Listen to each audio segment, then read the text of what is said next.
All right, here we go. Boosie, welcome back. Welcome back. One more time for the new year. One more time. This is our 5th interview this year? Something like that, yeah. Yeah. Like I always say, Jordan Pippen is back. All right, well, usually I leave these types of things to the end of the interview, but I feel that it's so important because it's touched so many people in hip-hop. Rest in peace, Takeoff. Right. That was such an unexpected and shocking tragedy to the world that we live in. Nobody saw it coming. Takeoff has never beefed with nobody, was always a cool, calm, collected dude. I actually did his first interview ever 10 years ago. I interviewed him and Quavo up at QC Studios when, Offset was still locked up. It was right before Drake, jumped on the Versace remix. Two cool dudes, man. And when I saw the Takeoff news, that shit just broke my heart. And you actually knew Takeoff. Yeah. When you got that news and you start seeing those videos, what went through your head? I was sad, bro. I ain't gonna lie.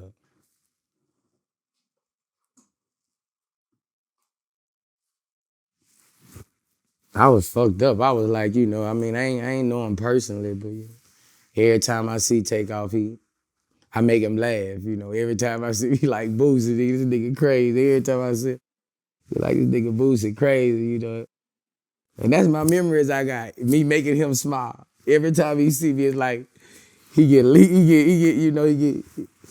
happy, bro. He laugh, I don't really never see Takeoff laugh too much, so. Them my memories with him is me making him laugh. It's like he see me, he be, this nigga Boosie crazy, that's the OG. So them my memories I got with him. But when I heard it, I was like, this shit don't stop in this rap game. I was like, this shit fucked up. Yeah, you actually went on Twitter and you said, we targets now, we used to be heroes. Yeah, even the people in the hood used to protect the rapper. Yeah. The rappers was protected. Like, back in the game, somebody else might get shot. But most of the time, the rappers were protected in the hood. They were like the crown jewels of the hood. They didn't beef when I came up. They ain't really beef like that. Other dudes beat.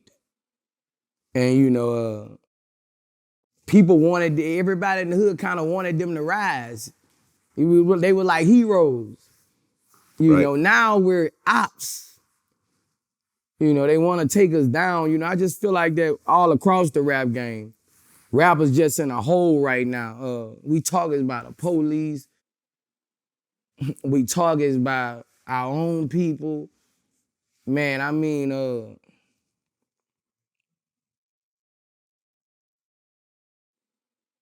we gonna have to do something to stay alive, bro. Probably. I guess we gotta strengthen up our guns, our security. I don't know, man. Well, you're 40 years old. Yeah. I'm 49 years old. Our 30s were a hell of a ride.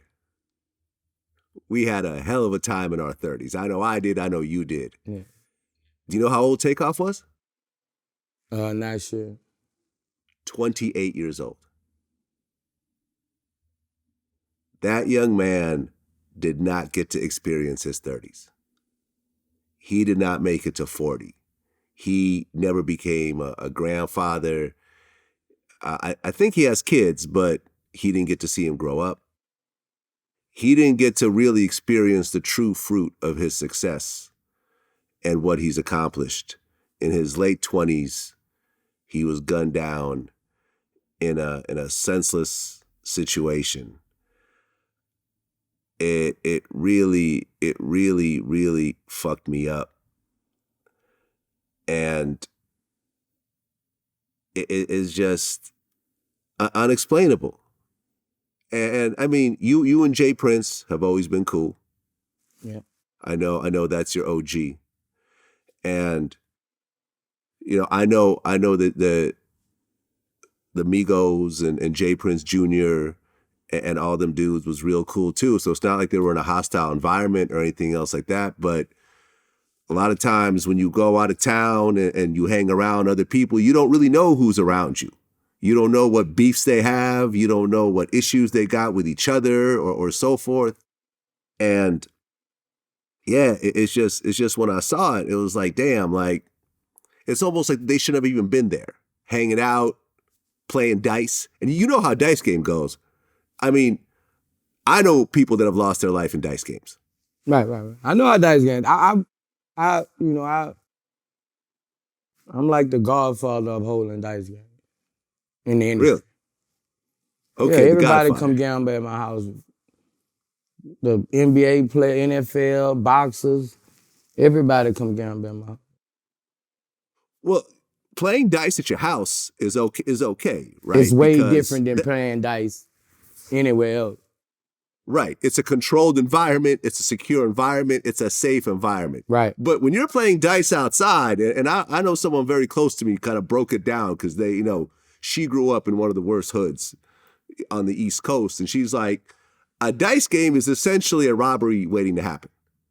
That's why motherfuckers are so low to the ground because they got to be close to their money. You don't know who's around, who got a gun around, who's going to come in and rob the spot, who's going to get mad.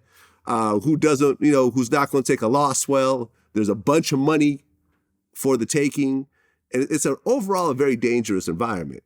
So the fact that they were even hanging out playing dice in Houston really kind of worried me because I feel like dudes at that level, they shouldn't be doing that. Jay-Z wouldn't be playing dice in Houston like that. Not on Jay-Z level.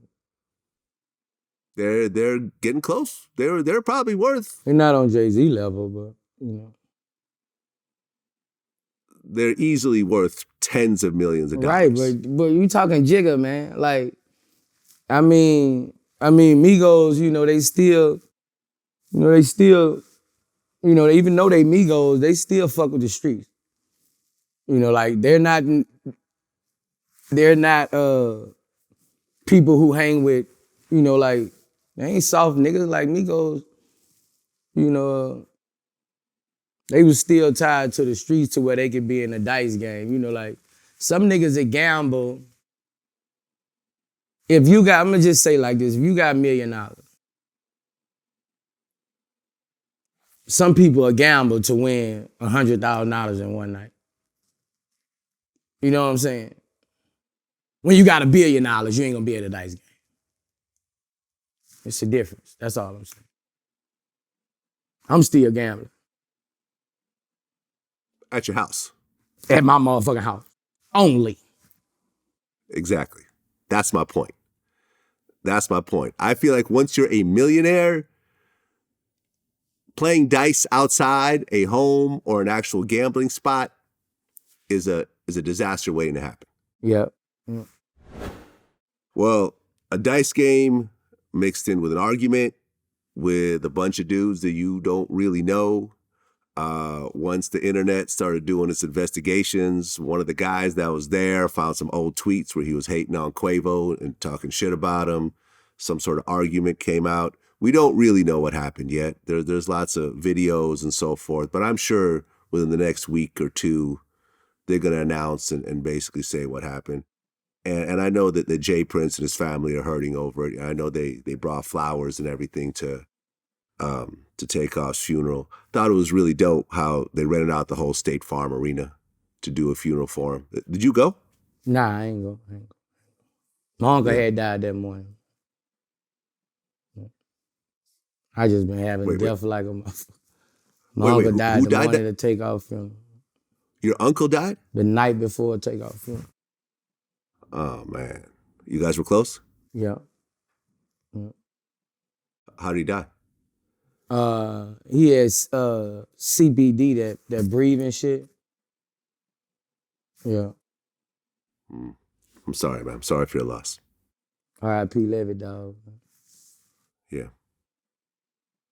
Well, you actually did a song for Takeoff called Rocket Man.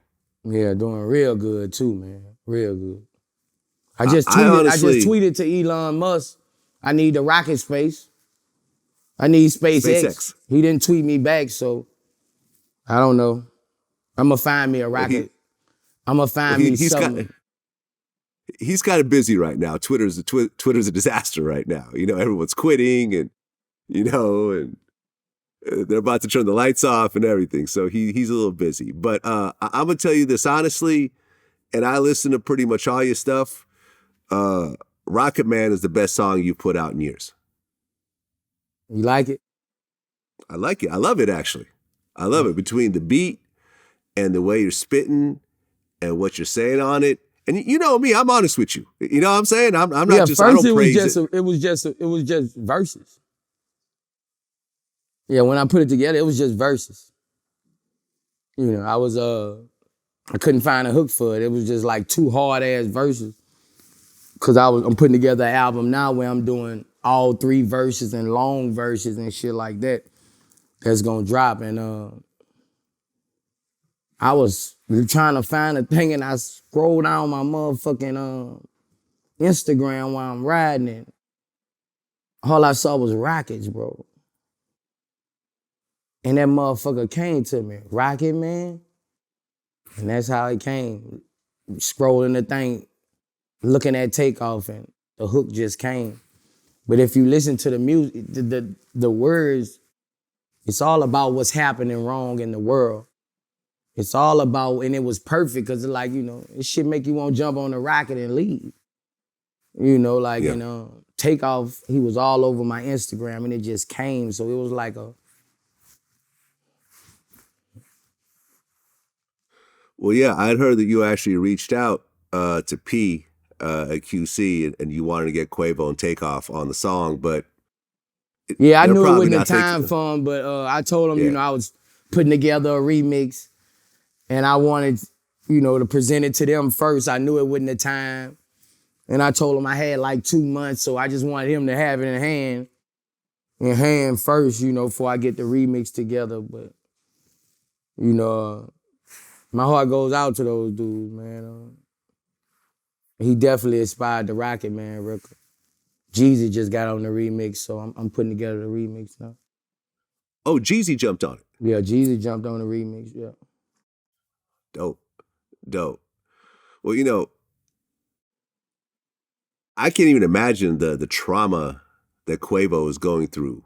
I mean, I had heard that he like passed out after that shit happened. He was so fucked up because that's his nephew. Yeah.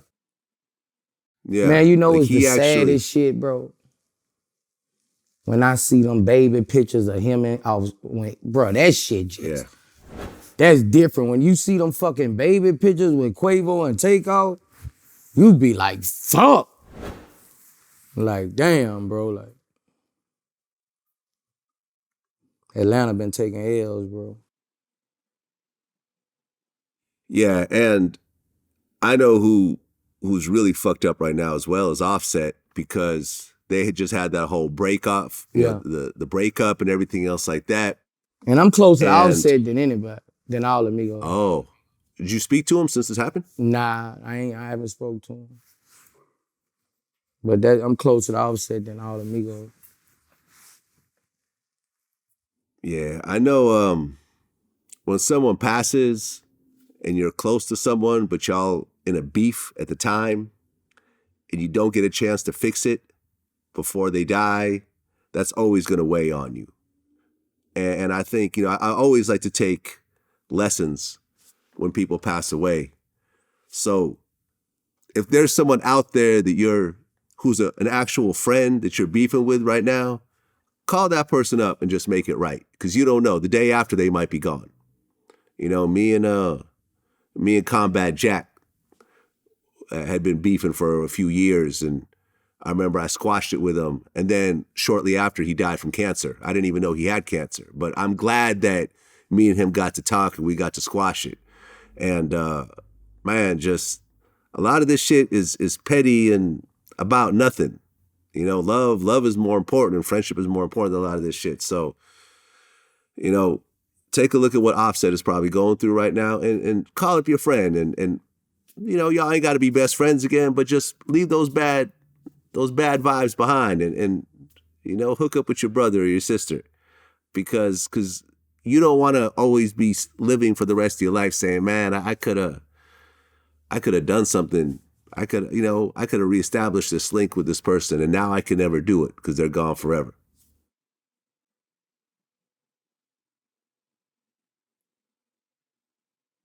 Yeah, man. Sad times. Sad times. And we had Ed Lover on our show recently, and he actually brought up an interesting fact. He said, "Why don't you see white rappers dying at the same rate as black rappers?" But it seems like even within hip hop, every artist is not affected. I don't know that, we gonna wake up tomorrow and hear that Post Malone suffered the same fate. I don't know that we're gonna hear that Caucasian rappers, period. Like, Jack what Harlow. is it about us? Jack Harlow. Would you? Oh, exactly. Jack Yeah. Harlow. We're not gonna hear that about Jack Harlow. We're just not. What is it about us? Even within this culture, that we can't seem to get away from everything that we are working so hard to get away from.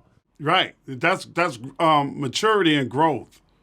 When you get to a certain level, you have to understand you worth $30, $40 million. You cannot do the same thing that you used to do. Post Malone, Jack Harlow, G-Eazy, Eminem. You never really hear of prominent white rappers dying violently like this. It ain't too many of them either. Well, yeah, there's that as well.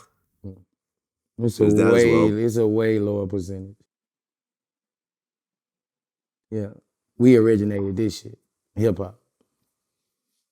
It's a way True. lower percentage of white rappers.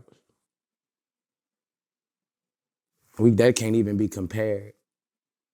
We the originators of this shit, Anybody who do this shit, they're blessed. They're talented. God gave them a gift, because we originated this shit. Anybody, God gave them a gift, if they True. label great and they're white, God gave them a gift there because they had to overcome a lot of obstacles also. Yeah, man, I feel you. Rest in peace, Takeoff, man. He changed, helped change really the way people rap. And That's the also the way Migos the flow, groups- man. I came home, that was the Migos flow. Everybody took it. Yeah, everyone took it. That was the Migos Everyone flow. A took it. lot of these niggas got the Migos flow. Yeah. I'm staying Boosie. Yeah, I mean, the Migos flow and the fact that, man, you haven't seen a 3-person rap group since, Tribe Called Quest, De La Soul. You got to go back into, the early 90s to see that type of, that type of thing. Brand Nubian. You got to go back to damn near the 80s to see. They definitely got their own place in hip hop. Absolutely. They will def- forever. They will forever. Rest in peace, Takeoff. My condolences to his friends, family, and his fans.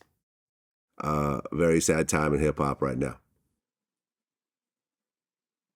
Well, just recently, Blueface has been arrested and charged with felony attempted murder. You know about that situation? I was just looking at it yesterday. Have you ever met Blueface? Nah, I ain't never met him face to face. I think I didn't talk to him on the line. Okay. Well, more news is coming out about this. So according to legal documents, TMZ came up with this. Blueface and his crew were at the Euphoric Strip Club in Vegas on October 8th. And the alleged victim supposedly made a joke about how Blueface was talking to some females in a cheap car. And a fight broke out over that. Blueface's crew allegedly hit the man multiple times. So then the guy tried to leave. And I guess Blueface's crew thought that he was going for his gun. So there's actual video of Blueface pulling out a gun and actually shooting up the guy's truck. And the guy, I guess, the truck got shot up. He got a bullet graze on his left hand. Now Blueface's bail is set at $50,000. He's out now. but it's We lucky he it's ain't in such a, Louisiana. Shit. yeah. I mean, this is Vegas. But to think that something as trivial as a joke would set off a situation that could potentially get someone 10, 20 years is crazy. I mean, now that you hear a little more of the details, what are your thoughts on that?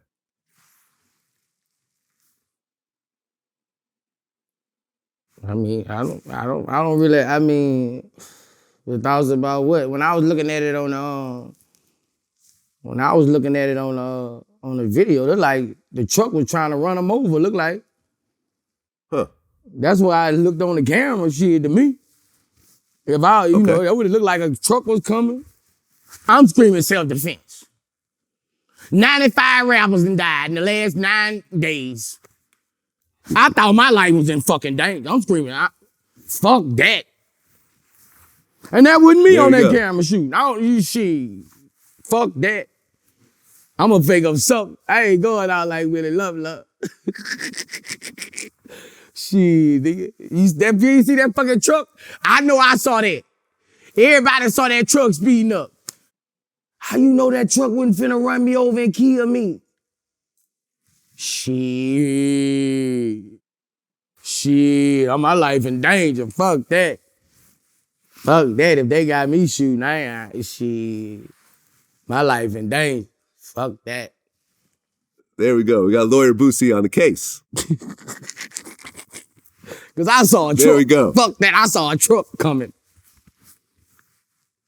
Well, let's talk about guns, because I think this is a bigger conversation in terms of guns and gun control and carry permits and everything else like that. Because you went on Twitter not too long ago. You said, I've been off parole almost 5 years and I still can't get a legal firearm. Right. Was found not guilty of murder. I need a firearm. What are the laws in Georgia? I was made a felon for a third marijuana charge. Shaking my head. I pay taxes and I vote, but I still can't protect myself. I need help to get a carry permit again, for real, for real. So because of your felonies, you can't get a carry permit. Right. Okay. Well, me and a close friend of mine had a long conversation about this. And this is someone who, at one point in his life, he wouldn't go to the corner store without a gun. He would carry it everywhere he goes. Yeah. And I said, without getting into any details, have you ever shot your gun? And he said, absolutely. But he said that these days, and he's now in his 40s, he said there is no way that he would carry a gun when he's outside. He's got guns in his house, but carrying a gun, he felt there's too much to lose because situations escalate a lot faster when you have a gun on you. There's certain things that you'll let go, that you'll walk away from, but if you have a gun on you, you're not going to walk away from it because you got the power of life and death right there on your hip. Right. And also, when you get into a situation with a gun, if multiple people are involved, you don't know who else has a gun. You could shoot the person who's coming for you, and their people could shoot you dead right then and there. Right. Like the Takeoff situation in a way. There was lots of guns around. Yeah, they had their man armed, but there was multiple guns. 2 people got shot outside of Takeoff. And I have family members that would carry guns. Every single person in my extended family who carried guns have gone to jail for guns and have usually been shot on some occasions. You're now 40 years old. What is your thoughts about carrying a gun on? If Georgia came in and said, boom, here's your carry permit, take it anywhere you go. Based on what we just It's talked different about. strokes for different folks. Explain. That's why, like me, I've been, I have a past, but, it's different from people who only worked at the supermarket and the library. They can have a gun and feel great on the streets and walk away from everything. People where we born at, we don't get a second chance, Vlad. Once our draw's down, they left down. You're dead. You don't get a second chance. So me, even at the age I just made 2 days ago, even at this age, Vlad, I'm gonna keep my pistol every day. Why you think I'm on Twitter? You know, I'm going to lawyers. Now they saying it's 7 years, then I gotta go back to a judge because I have to protect myself. I have a estate. I have to protect my family. I have to protect everything. You know, so I have to protect myself. I was found not guilty of murdering someone. You know, and like I say, I pay taxes, I vote. I'm a clean guy. I'm a clean guy now. Like, you know, like, show me I'm rehabilitated. You know, of course, someone else might not need one, but Boosie badass need one. I'm threatened by millions of people in my DMs who I don't think serious, but might be. No, I feel you. I mean, I go through the same thing, but we're also at the point of our lives. Okay, like you and I have the money to have 24-hour armed security. Right. Right. I remember this one time I was hanging out with Busta Rhymes, who keeps armed security. But I everywhere want he my goes. own, man. I want my own. I just feel like when it go down, if you don't have your own, you're doing this. You're just out there. At least you're doing this. At least you're doing this. Listen, You know, I feel you. That's how I would.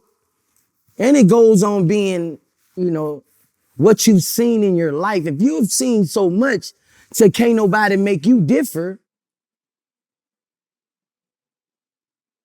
Listen, I got you. You probably saw the video. Remember when Adam 22 of No Jumper was on live stream and some like kid comes in and puts a pistol to his head? Remember that? Yeah. Remember that whole situation? And he had armed security in the room, and the armed security didn't do nothing. Right. Hesitated. They ended up beating the kid's ass afterwards, but it would have been too late. Shit, he could have been dead by that time. Right. And just because I don't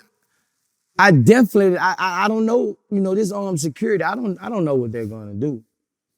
They're getting protect a person. I'd rather my niggas, they protecting someone they love. You know what I'm saying? I know my niggas gonna shoot for armed security. I promise you that.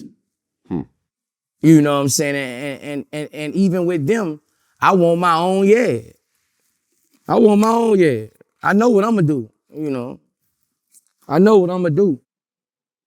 Right. I mean, he had armed security who hesitated. Right.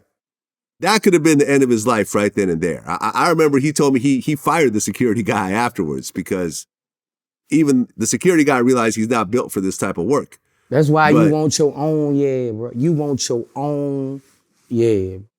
Ain't nothing like you. Ain't nothing like you with your own, yeah. I done saved my life a couple times, bro.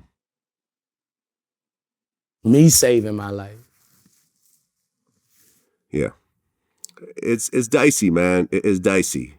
And, like I remember hanging out with Busta Rhymes and his security was telling me how he would go to his house, pick him up, hang out with him the entire day, the entire night, take him back to his house and drop him off.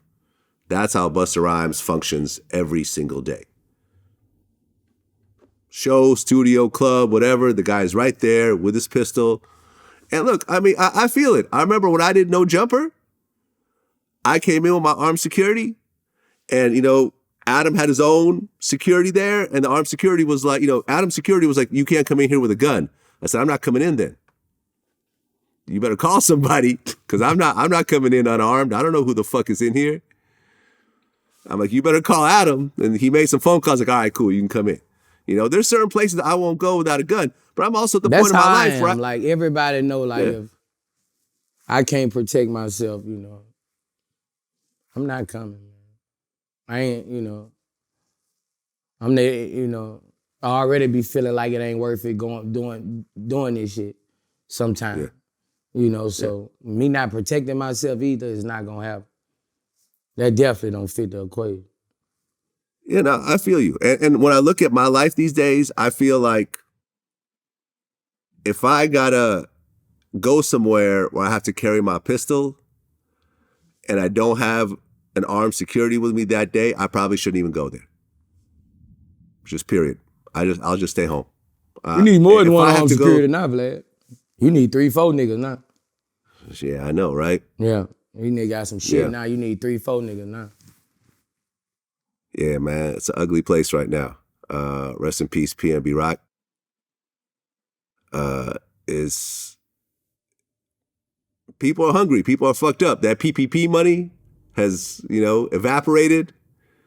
People got to live their dreams and be rich for a short period of time. They've spent all that money.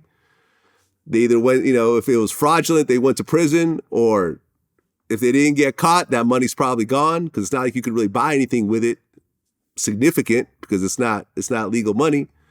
And now they're trying to get it any type of way. Robbing, stealing. Everybody I know who had PP loans, bro. Yeah, Everybody I know. me too. Or in prison, like when I interviewed Baby Blue from Pretty Ricky. He got like $1 million, bought Ferraris, bought a bunch of jewelry, ended up in prison. It was fun while it lasted, but now the show's over. Like 21 Savage, he just did an interview with Academics, and he said he's scared of everyone. He's paranoid everywhere he goes. And that's not really a bad way to be these days, considering who he is. Yeah. You got a right to be paranoid. Shit. You got a right to be paranoid. You got to be watching now. You got to have your people watching. You got to be watching, bro. Well, let's talk about 21 Savage for a second. So recently, he's been in the news about a comment that he said about Nas. I guess he was on Clubhouse, and he said, I just don't feel like Nas is relevant. I feel like he's got a loyal fan base, and he still makes good music. And then when someone asked, what do you mean by relevancy? He said, mostly connected or appropriate to what's being done to be considered. Later on, he came back and said, I would never disrespect Nas or any legend who paved the way for me. Y'all be trying to take stuff and run with it. When you heard that comment 21 Savage said about Nas, what'd you think?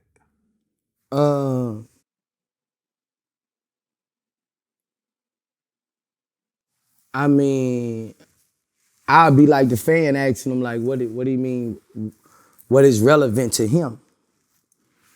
Because, like he say, he has a loyal fan base. He just won a Grammy. I mean, at that age. Last year, yeah. Last year, his records are doing great. I mean, I think he might be saying relevance as to social media. Probably because he's not a social media, but so he's definitely relevant to his fan base, and I don't know, it's what he said, I don't know his relevancy. I mean, it sounds, right. But see, if he's still making music, he's still doing that, he's relevant.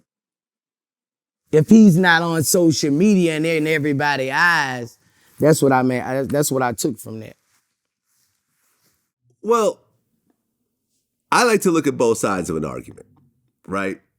I think he was looking at it like on a young nigga perspective. Well, let me say this. And I think that, especially in the rap world, people sometimes confuse relevant with legendary, right? No one is, debating that Nas is not a legendary artist. No one could say that with a straight face, right? But, for example, the Rolling Stones is a legendary rock group. The Rolling Stones go on tour and they sell out Wembley Stadium. They'll sell out the biggest stadiums in the world. They could probably do a show with 50, 100,000 people, right? But if they dropped a new rock album, it wouldn't really make a difference in the rock world. You know what I mean? It ain't like they're going to come out with some new style and everyone's going to start singing and playing instruments like the Rolling Stones. Doesn't mean they're not legendary. But when you look at who's on the rock, charts these days, Imagine Dragons, Steve Lacy's on the rocks, side of the charts right now, and so forth. The Rolling Stones have an incredible fan base and have an incredible catalog and are absolutely legendary, but are they a relevant group in 2022? Not exactly. And I came back and a lot of people got mad at me, but you know me, I don't care if people get mad at me. I said, okay, look, Nas's album right now, King's Disease 3, solid album, solid beats, solid rhymes. I'm a Nas fan. Illmatic was one of my favorite albums of all time of any genre.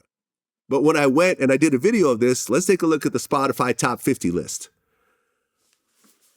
Bunch of 21 Savage and Drake songs. Taylor Swift is all over it. SZA's new song is on it. And so forth. There was not a single song by Nas on the top 50. First week sales, 29,000.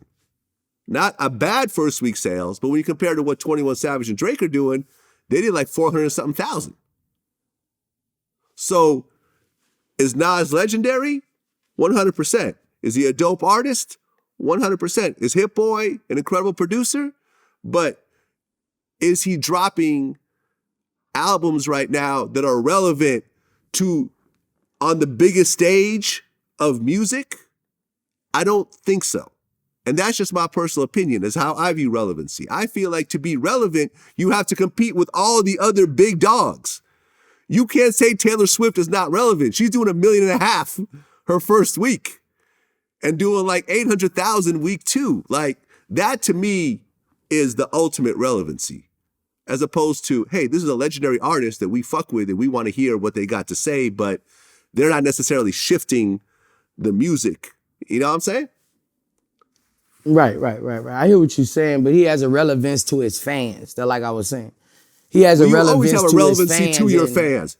Nas is what, about 50 something, like you gotta understand his fan base, when you get up there, half of them are dead. So he definitely has a relevance to his fan base. Half of them are dead.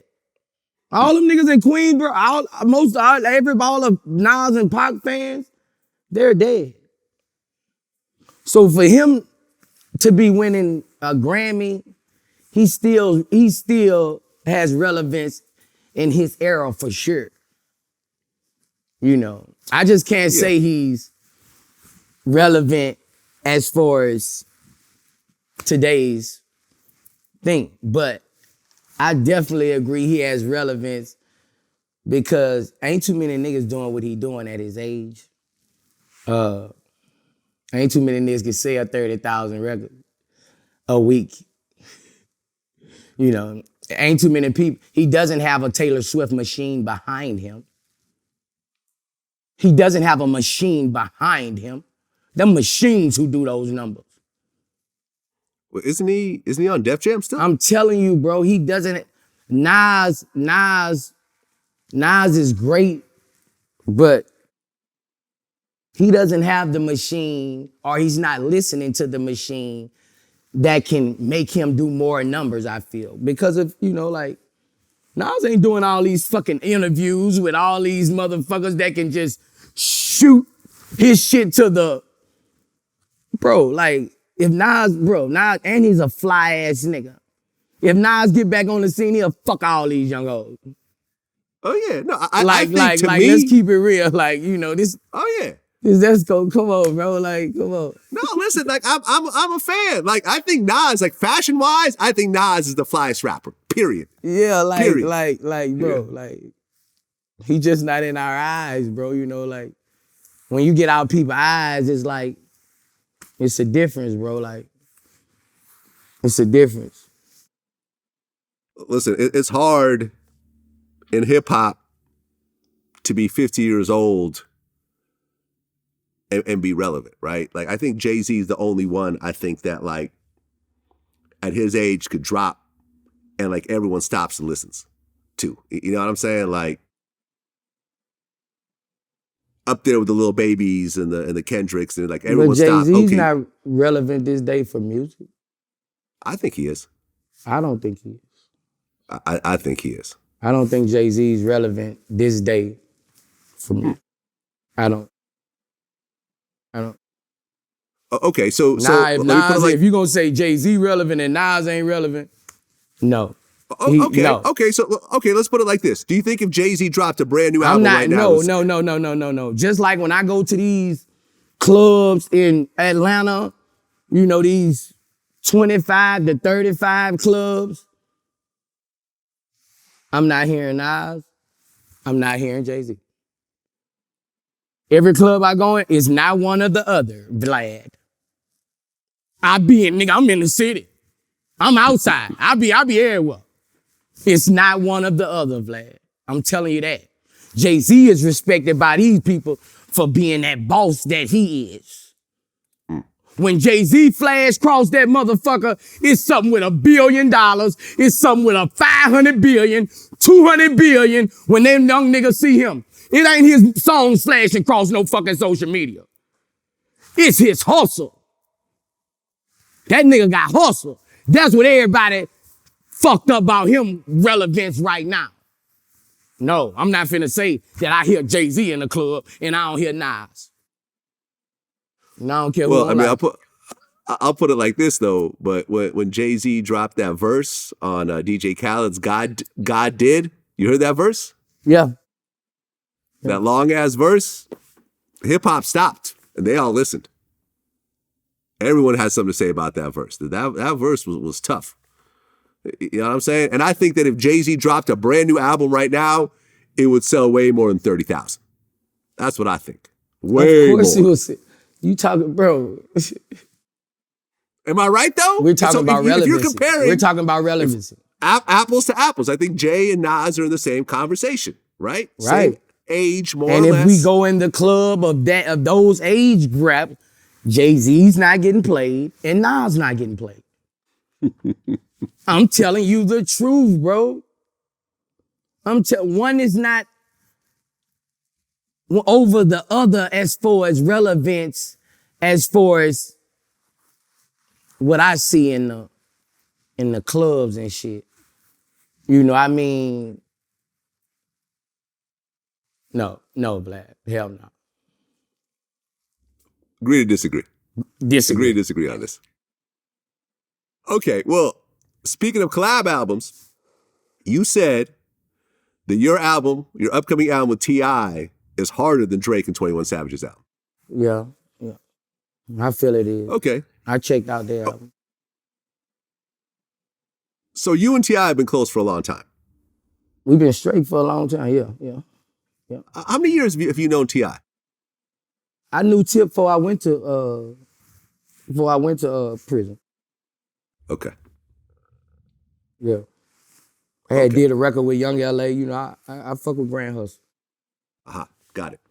Okay, and has T.I. ever done a whole album with somebody? I don't know. I don't think so. I don't know. I don't remember one. I don't know. I don't remember anything like that. So how did you guys decide to do a joint album? First we were shooting a reality show that we finna start pitching in a minute with our sons. And us getting on our sons' ass and shit. And we was just like, man, we might well get us a check right quick, man. We might well do us an album. Yeah, we fucking around, and before he know, he had 4, 5 songs in his email with open verses.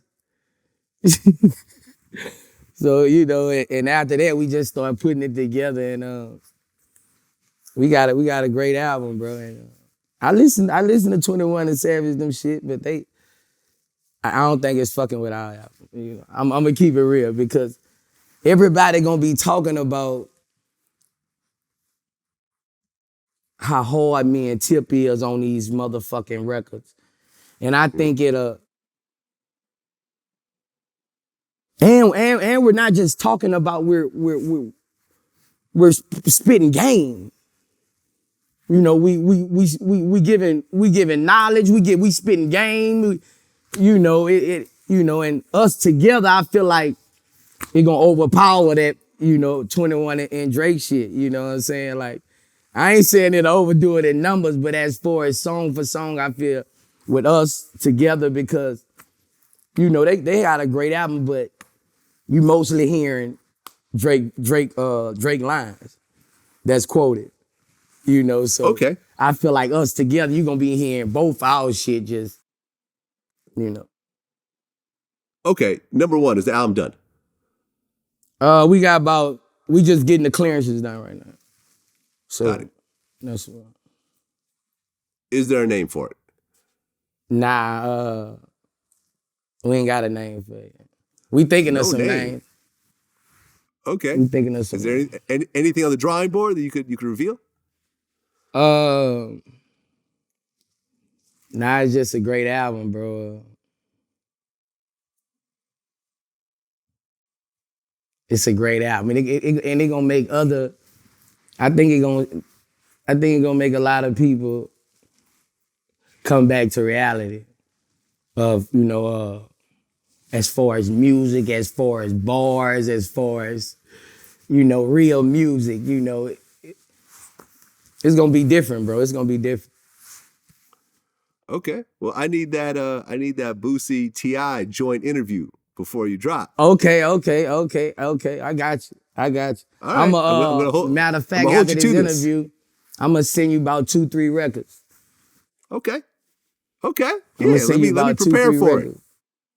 Okay. Is there a date or an approximate date of this thing? Right now we shopping. You know, we done sent it off to a couple labels, seeing who won't give us what we want for it. And, you know, the business gotta be right, but the music good, bro. You know, I'm proud of the album I made with him. I ain't gonna lie, I'm proud of the album I made with him. Okay. I can't wait to hear it. I'm a fan of both. And I've interviewed both of y'all individually, but I think to get both of y'all in the same room together on Vlad TV is going to be legendary. I think everyone's going to be waiting for that shit. Yeah. Okay, well, let's get back to Her Loss real quick, Drake and 21 Savage. So it seemed like Drake is kind of talking spicy on this album, which usually he doesn't really do that much. But this time around, seemed like he kind of pushed the envelope. I think like 21 Savage said he kind of encouraged him to do that a little bit. So Drake calls Serena Williams' husband, a groupie. Yeah. Now, from what I understand, Drake used to fuck with Serena. Right. So I don't know, maybe, you know, and Serena's husband is like the owner of Reddit. I mean, he's no slouch. Right. I mean, that's a big dog in the tech world. Right. And you know, he may have been fucking her at one point, but he don't have a baby with her. He's not married to her, so that's her husband. So I was a little surprised that he would call her husband a groupie, and her husband actually responded and said, "The reason why I'm winning is I'm the best groupie I could be for my wife and my daughter." Just kind of, you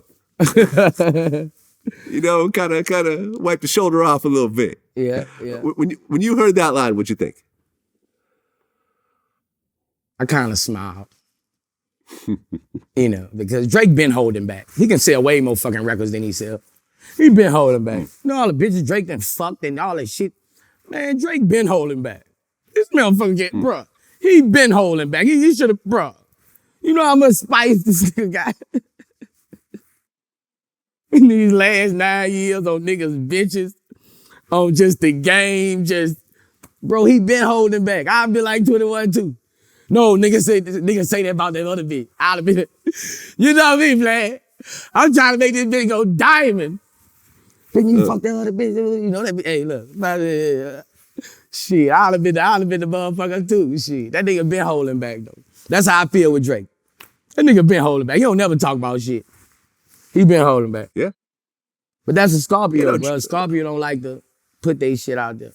Me too. I can drop my sauce, but you know, I'm not like that with a woman, you know. I feel if a woman give me her body, you know, it's sacred, bro, you know. I ain't put no woman out there who I done had, you know. Cause I always could go back. Uh. I ain't hated on by nobody. The world don't know.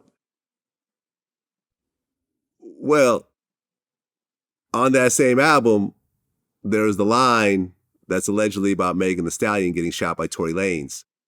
He said, this bitch lie about getting shots, but she's still a stallion. Man, bro. Hey, bro. You right. Duval was right. You know Duval was right. It's Drake, bro. Like, it's Drake. It's Drake, man. That's all I can say, bro. Like, Yeah, I it's mean, cool when Lil they Yachty, do it. It's a problem when I do it. Right. Let I me mean, say Lil some shit. Yachty, Boy, I'm a big boy. They gonna crucify my ass. I get crucified, but let it be me. Let it be me saying something about some shit. It's just different strokes for different folks, bro. You know? Yeah, I mean, Lil Yachty made a video and he said, oh, that line ain't about Megan Thee Stallion. It's just about girls getting ass shots and denying it. And I'm like, whatever. Lil Yachty got an OVO tattoo. Like, of course he gonna say some shit. Right, he supposed to speak up for his dog, but he knew when he dropped the line how it was gonna come. Of That course. came I mean, out. Come on, bro. It's not like he knew when he dropped the line what it was gonna do. You know? Right. I mean, it's obviously a double entendre, but like Drake is way too smart, and the people around him are way too smart to just let that not even enter their consciousness. Right. And Megan got upset over it. You know, she's like, I can't believe that they would say some shit like this and so forth. But yo, man, that's hip hop for you. Yeah. You know, I mean, he knew what he was doing. Yeah. That's why I don't speak on that shit. Vlad, I always tell you in these interviews, nobody knows what happened. I'm not taking now nigga side or now woman side. Even when the verdict come out, I still don't know what the fuck happened. Cause one lawyer beat the other lawyer. They taking that to their grave. I'm not jumping on no train. I don't know what the fuck happened. Anything could have happened. Yeah, it's a dicey situation. Tory Lanez is facing 24 years over that. And since he got into that fight with August Alsina, he's having to wear an ankle bracelet. And now he's sitting at home on house arrest. Man, we don't know what happened in that car. I've heard some stories, but ultimately it's going to go to court. And however it's going to work out, it's going to go to court. However it's going to go work out is the way it's going to work out. It is what it is at this point. Well, speaking of cases, there's some new updates in the YSL RICO case with Young Thug, Gunna, and everyone else. So one of the guys that we interview on a regular basis, journalist George Sheedy from Atlanta, recently revealed that there's going to be 300 witnesses called in the YSL RICO trial. It's like half of Atlanta is going to be testifying. Yeah. They're saying this trial, which is supposed to start on January 9th, is probably going to last at least 3 months with this many witnesses.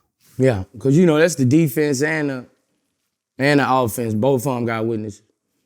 Right. And as a label, they come in with a lot of character witnesses who can explain the character of Young Thug, Gunna, let them know, this is their character.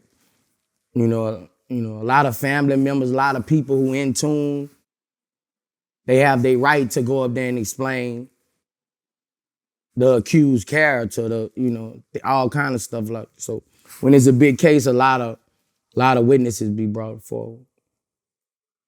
Okay, so I mean, you've been through a murder trial before. Yeah. Does a character witness that has nothing to do with the actual case, are they allowed to take the stand and talk? Yeah. Huh. Yeah. Okay. If on both sides. If they filed them as a witness. Okay, but they didn't actually witness anything. All they could say is, this is a good person, this is a kind, giving person, and so forth. It depends on what all they say. It depends on what all they say, but, if they call 300, sometimes those witnesses don't even be called. That's just a strategy. Right. They had my mom as a witness for my murder trial. My mama had nothing to do with nothing.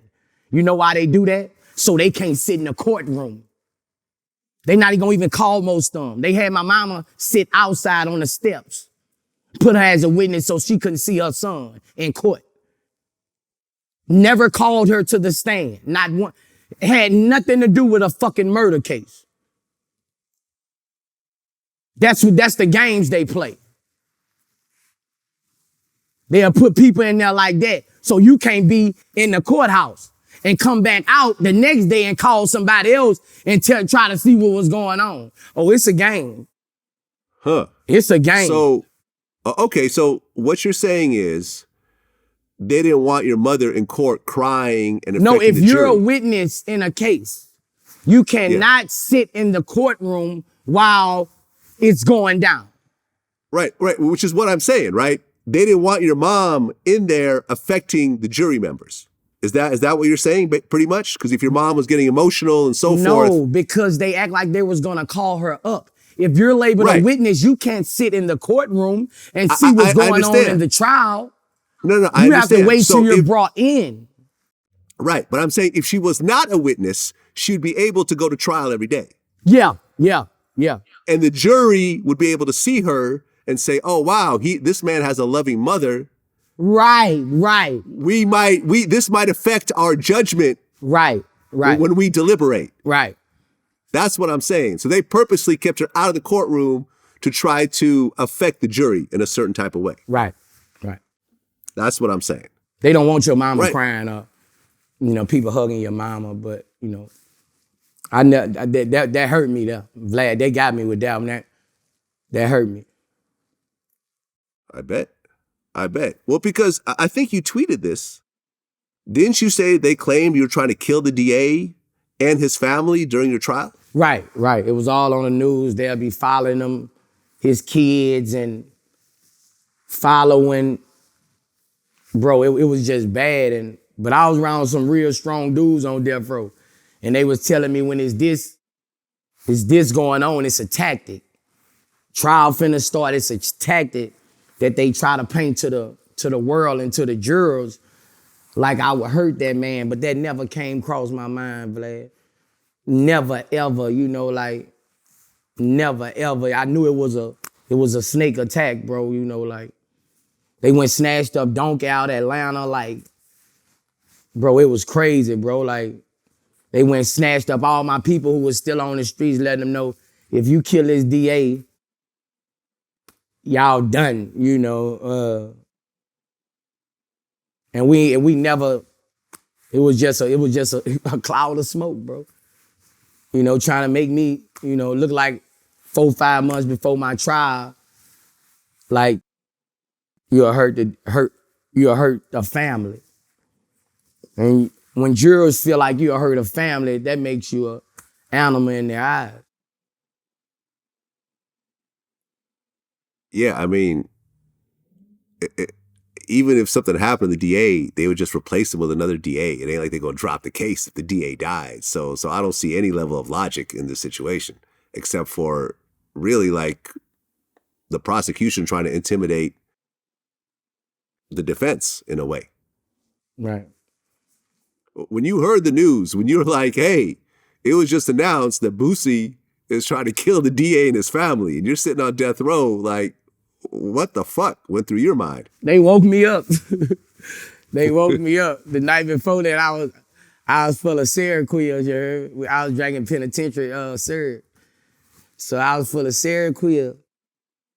Man, they woke me up, bro. I missed first child. I'll never forget. And they woke me up.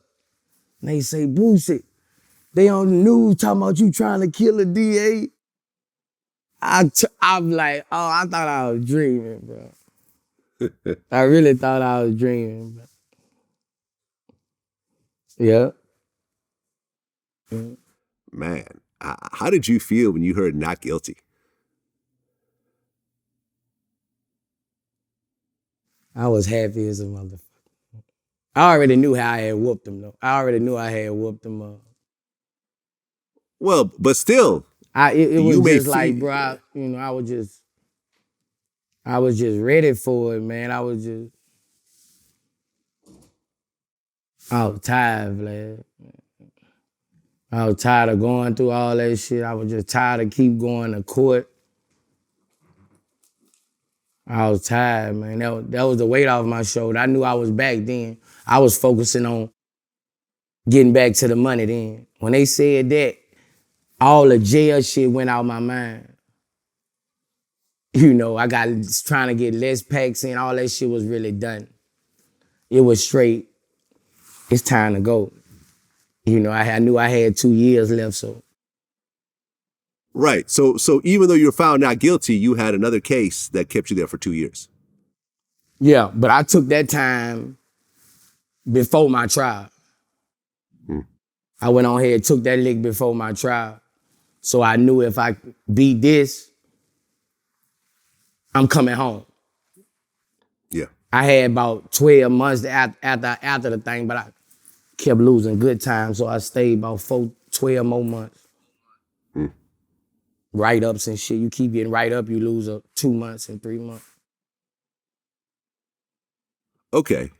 Well, to get back to the YSL Rico case, and you know, this really shows the distinction of what happens when you have real money to hire real lawyers versus you're broke and you get a court-appointed attorney. Right. Like I remember you mentioned in your case, you had a jury selection specialist, a woman who was not a lawyer, not a paralegal, not an investigator. Her only job is during jury selection to say this person's hand motions or the way they're looking is not going to be good for us. Let's take this person off the jury list. She was right? $25,000. She Right. She did the Marcellus trial. These are real people who you really need in these cases. Those 12 jurors decide your life. They can see from the question they asked him, from their eye movements, from their whether they're for you or not. Whether it's any chance for you. So you need money when you fighting these cases. You need money. Like if you going with the public defenders and all that, you need money, man. You need money. Right. And the way, the reason I mention this is because Young Thug, who went and hired the best lawyer in Atlanta, probably gave him $1 million retainer or something like that. They actually, by digging up and going through every single record, they actually found out, because, a lot of this case stems from a murder that happened that they say Young Thug rented a car from Hertz Rent-A-Car, right? So they went to Hertz, they gave him like a piece of paperwork and said that we have authorization to go through your records. Hertz provided the records. But then Thug's lawyer said that the district attorney unlawfully abused the power of the grand jury in Fulton County when it issued a subpoena to Hertz Rent-A-Car, requesting, among other things, a list of vehicles that Mr. Jeffrey Williams rented on or about January 2015. So they never got an actual judge to sign off on that subpoena, so they illegally got that paperwork. So what they're trying to say is kind of like a fruit from a poison tree argument, saying since this subpoena was not lawful, then all the other shit needs to be thrown out too. I don't know if that's going to happen or not, but this shows what happens when you get real lawyers and a real legal team. Right. So, yeah, you know what I mean? I mean, I don't know how I go in a RICO really, but in state, me and you head up in state, that's a fruit of forbidden tree. Yeah. Everybody know that. Well, like Young if you Thug's- did something illegal, obtaining evidence, but I don't know how RICO go. I mean, that's 30-something charges. I mean, I don't know how that go, but usually if you condemn evidence in an illegal way, that's just like you going in somebody search and seizure without a fucking warrant. Right. And people get gotta their throw it shit out. threw out in court because you didn't have probable cause or nothing to search that motherfucking house. I done seen plenty of dope dealers come home like that. Plenty of them. Yep. It's fruit for bitch. But I don't know how the RICO shit go. But it's a perfect tactic. Right. Well, keep in mind that they're not on a federal RICO. This is a state RICO case. I don't know how that go. I don't know how state RICO go. Yeah. Yeah. Well, it's based on a federal RICO. I was but when there's not they as many- first got it, I saw they wasn't making federal moves, so I studied the case a little bit, and I studied state RICOs. It's only like 5 states could do state RICOs. So I don't know how this shit goes. I would never want a state RICO. Never. Yeah. Never. Yeah. Because when I walk and you out, know who can lock something? me up as soon as I leave out? The feds. Yeah, the Fed, yeah, because the state could lose and the feds could take on the case. And they already have their evidence laid out. I would never want a state RICO. Right. And you also have to, a federal, just anything with the feds is considered, 98% conviction rate and everything else like that. But you kind of have to take a step back a little bit. Me and my man Kavario were talking about this the other day, right? And you have to keep this in mind, especially when you're talking about federal cases. The feds have a really almost unfair ability to throw ridiculous numbers at you. You're facing 50 years, 100 years, whatever. So 98% conviction rate. About 95% of those cases get pled out, right? So that means you're left with 3%. So if you're left with 3% out of 5%, the feds lose about 40% of their cases when they go to trial. So it's not quite as bad as some people make it out to be. It ain't like the feds are just some invincible army that never lose and have a 100% conviction rate. If the person is strong enough to say, fuck you and these 70-year threats, I'm going to take it to trial, they can potentially beat it. I know a couple niggas that beat the Fed. Well, NBA YoungBoy beat his Fed case, his gun case. My man Freeway Ricky Ross got his Fed case reversed. Who else? I think was it Blood Raw from CTE beat a Fed case? Like, people have beat Fed cases, but everyone's too scared because they're facing that type of hellacious time.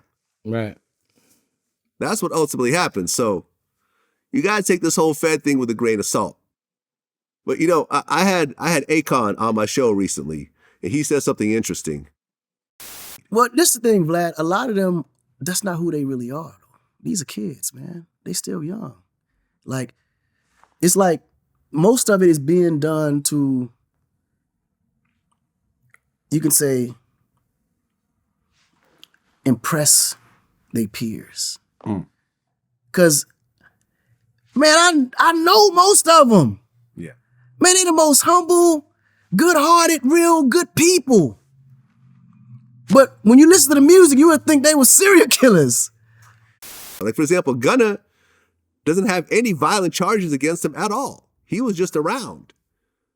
Yeah. So, when you hear of, stuff like this, they don't sound like serial killers to me. They don't sound like serial killers. I love their music, but I can't understand it like that. They don't sound like serial killers to me. They got swag with their shit. I don't be they don't sound like serial killers to me. I can't take 3 lines or 2 lines, one of them that said and say they sound like serial killers. You gotta go to Louisiana. You gotta go to, if you want to talk people sounding like, when every line about all that, them dudes, most late lines about fashion. It ain't just about nothing. No, I'm not gonna let them, no Akon. They don't sound like no serial killers in their music. I disagree. I mean, he was exaggerating to prove a point.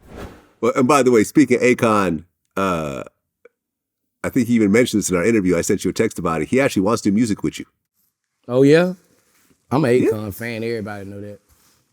I put all the niggas in my circle on Akon. I really put all my niggas in my circle on Akon. I'll send you his contact after the interview. If you want to reach out to him and connect, he's ready for your call. I would love to put him on my new album. There you go. Boom. Give me A&R credit on that song. I got you. I'm just kidding. I don't need that. I mean, at the end of the day, though, the DA is gonna pick and choose lyrics and say, okay, look, he's talking about shooting this person here, and he's talking about this here, and he's talking about, look at the social media posts and everything else like that. So it all depends on how it's painted to the jury. They can cherry pick. Because remember, we talked about this a lot of times. Your music was played for 2 days at your trial? They made you try to sound like a serial killer. Right. Every time you see it, and this just the few things you seeing on social media. They going back to before you knew Thugger, and they're going, the rap day, and the rap day is gonna be a motherfucker. They try to really focus and explain your damn lines to people who don't even know the meanings. That's when it comes to lawyers. Can this lawyer make this music look like entertainment? Or he gonna get overpowered with making this music look like crime? Jason Williams told him, y'all talking about his music, Johnny Cash say he was in Folsom Prison. He shot a motherfucker, all kind of shit. My lawyer ain't go for that. Yeah, Bob Marley say he shot the sheriff and the deputy. He didn't get locked up. Yeah. We gotta start trying to fight for our speech. And the rappers, if we gonna be in the street, we can't say shit. We getting them the motherfucking power. And they fucking over us with freedom of speech. I never grew up thinking, when I wrote a rap, I come up, I was a teenager in the 90s, bro. When I was writing raps, I never thought it would send me to jail. Even when I was 12 and 13, I'm just rapping about what I'm seeing. I'm rapping about everything I'm seeing. I ain't out here yet. I'm rapping about everything I'm seeing. I never thought that I could go to jail for it. It's a new world now. The rapper can't even be the witness. Yep. He can't even be the witness. Then it's gonna get worse. If you gonna be talking about, car got shot up, woo-doo. They gonna go find one incident in the whole fucking city. Well, car got shot up. Now you're abusing our rights. That's what they finna do to us. I'm on their ass though. Kanye West. It first started between y'all with the White Lives Matter t-shirts. No, it was, I don't know what it was. It was something, before that. I don't know. But I mean, in this current episode that I'm talking about, I mean, listen, you've been talking about Kanye. We've both been talking about Kanye and our general disdain for some of the things he said for years now. But I'm saying, in what's happening currently, when he first did the fashion show and he had the White Lives Matter t-shirts, you had a lot to say. Yeah. You said, after all we've been through as a race, you put this disrespectful shit on. You gives no fucks about how blacks have died and suffered at the hands of the white man. And you say, Bush don't like black people. Really? Then you said, the hatred you have for blacks is sad and they still support your coon ass. First, slavery was a choice. White Lives Matter. Now, George Floyd. It's sad that blacks on the platform ain't telling you shit for attacking our race like you do. Well, I am. You sick for real, for real. You just keep using your platform to shit on your own race like this. This is sad, and the black people still support you, or even sadder. Last time speaking on this, clown emoji, Kanye West does not like black people. Do us a favor and bleach your skin all white. Then you posted, I'll show you the picture on the screen right now. It was a white Kanye. Just do it, yeah. Just do it, Nike. Just do it. Just do it. Paint your fucking face how you acting. I was upset with Kanye. He got me with that one because, I've been upset with him, about a lot of stuff, Over the years, I've been speaking on it, but I don't dwell on it. I spoke when he was speaking about, he been just shitting on our race, bro. Like, nigga said slavery was a choice. How can you say, bro, he been, bro, he been just doing all kind of shit, picking on people. When I say he was picking on fucking Drake, like, the whole, like, bro, like, he just I don't know what black people have done to him to make him so shunned and hatred towards black people. I mean, I don't get that, bro. I don't get that, and I was upset with Kanye for that because the biggest platform, you got one of the biggest platforms, and you use that to take our glory away. You know, it's not about who run Black Lives Matter. It's what we've been through. It's the message. What we done suffered all these years, and still suffering to today, from Emmett Till to Till.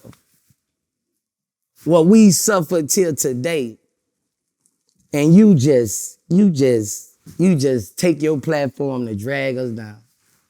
You know, but you know, and I didn't like it at all, bro. And we support him. You know, I hear so many people support this man. You know, and I don't like that. You know, and I was mad at us because nobody's speaking about this. You know, and we know us as blacks gotta get stronger, bro. Like, you know, we gotta, bro. That's sad, but you know, he picked his right poison. You know, he picked his right poison. He fucked with the Jew. You pick your right. Everybody got their match. Then you won't come back with that weak ass up. You didn't apologize, partner. I'm from the ghetto, nigga. When you apologize, they water up. Real apologies, these come down. When you sorry, I just had this with my child. When you sorry, these come down. When you really sorry. No, he said like the thief was on his neck. If his money wasn't gone, he wouldn't have said nothing. He would have been more cockier. That nigga ain't worried about no joy for all apologizing. He said it feel like it's on my neck. Well, right, because when he was on Drink Champs, he said that, and this is, I think, based on the Candace Owens documentary, he said that George Floyd died of fentanyl. That cop's knee wasn't really on his neck like that. He died from drug addiction. And that was just like, that to me was more heinous. And they talk, you got one of the biggest platforms, bro. You taking down people's legacies. Black Lives Matter, George Floyd. Nigga, you deserve everything coming to you. You feel sorry for that nigga. That nigga apologized and said, it feel like it's on my, I've lost 2 million. Y'all, you better, I've lost $2 million. It feel like it's on my. 2 billion. 2 billion. But look, he say, cause listen, a donkey will speak. All you gotta do, on my neck. It's not an apology, bro. It's not an apology. I agree. Nigga can't fool on the street, nigga. You can't fool me. Right. You can run that shit around to other people, but. Well, he actually responded directly to you. Right. He said, don't speak on me, little Boosie. Speak to me. Yeah, little nerd ass me. Come smack me or come shoot me. I'm the one that got bullied by the entire black celebrity community. Now I'm back to shoot the school up. I ain't tweeting nothing else. Fuck that. That nigga say he back to shoot the school up. I'm like, what the fuck? Like, bruh. Like, I sit for 2 hours trying to get my tweet together to tweet it. I say, what is he talking about? Didn't I call you, Vlad? I think you did, yeah. I say, man, you saw what Kanye just said about me? What is he talking about? I called everybody. I didn't know what the fuck to say. He talking about a school, my little nerd ass. I was like, is he? He fucked me up with that one, bro. And bro, but I don't feel sorry for what Kanye going through right now. You know, I don't, bro, because What you do come back, that's with everybody. And now he just getting, it's coming back to him. Well, you actually did finally respond on Twitter. You said, talking about you back to school, shoot the school up, and you got a school is not the right words. Hashtag start thinking before you talk. I don't want no smoke, Kanye West. Just couldn't let you do that to our race. His loved ones really need to get Kanye West help. This the Get Out movie in real life. Man, you know this the Get Out movie. Pull up his pictures right now. Man, the man just like this. With a fucking hood on. Pull up the main pictures, man. He act like he in the fucking Get Out movie. And then try to blame that family, trying to take that family down. Nigga, you wanted to be a part of the Kardashians. Don't act like Kim was chasing. Nigga, you was all in the stadium, nigga. You wanted to be a part of the Kardashians. Nigga, don't act like they drew you in. Come on, bro. We gotta start making him face his actions. Like, bro, that man is crazy. Kanye West, I'm not gonna say he crazy. I'm going to say he's crazy. I'm gonna say he need help. I'm not gonna say, if people don't be crazy, he needs help. Okay, I mean, look. He needs help. Listen, right? I know for a fact, like, I know people that have known Kanye for 20 years that I am close to. They have told me flat out, Kanye is bipolar and he doesn't take his meds. We've all been around homeless people, right? That talk to themselves and talk crazy and whatever else. You don't pay attention because they're homeless. When a millionaire or a billionaire talks like that, people pay attention, but it's really no different. I look at him as no different as a homeless person who talks to themselves. No, I look at him as him making y'all look at him like that so he can say what the fuck he wants and not everybody giving him an excuse. I don't look at it like, I know he knows exactly what he's doing. He knows the effect it will have. He's thinking it will be a domino play and he will capitalize off everything he says. But no, now you've met your match, and I feel like that's what it is. He got a lot of people fooled. He got a lot of people fooled. Well, after he made the comment about shooting up the school, Keisha Cole, who actually had her kids at Donda Academy, pulled her kids out and was like, I love listen. Keisha. Shout out to Keisha. Good job, Keisha. That's my fucking dog anyway. I wish I would have knew her son was there. I would have called her. I would have called her. Right after that tweet, I would have called her. See, Keisha a street motherfucker. Keisha a street motherfucker. She know how I go. Any nigga talk something, it's 10% in his mind. He might be faking. Some nigga be 70%, 80%. You got some white school shooters, anybody school shooter be 100%. But if he's speaking it, saying some shit like that, it's 10% in his heart.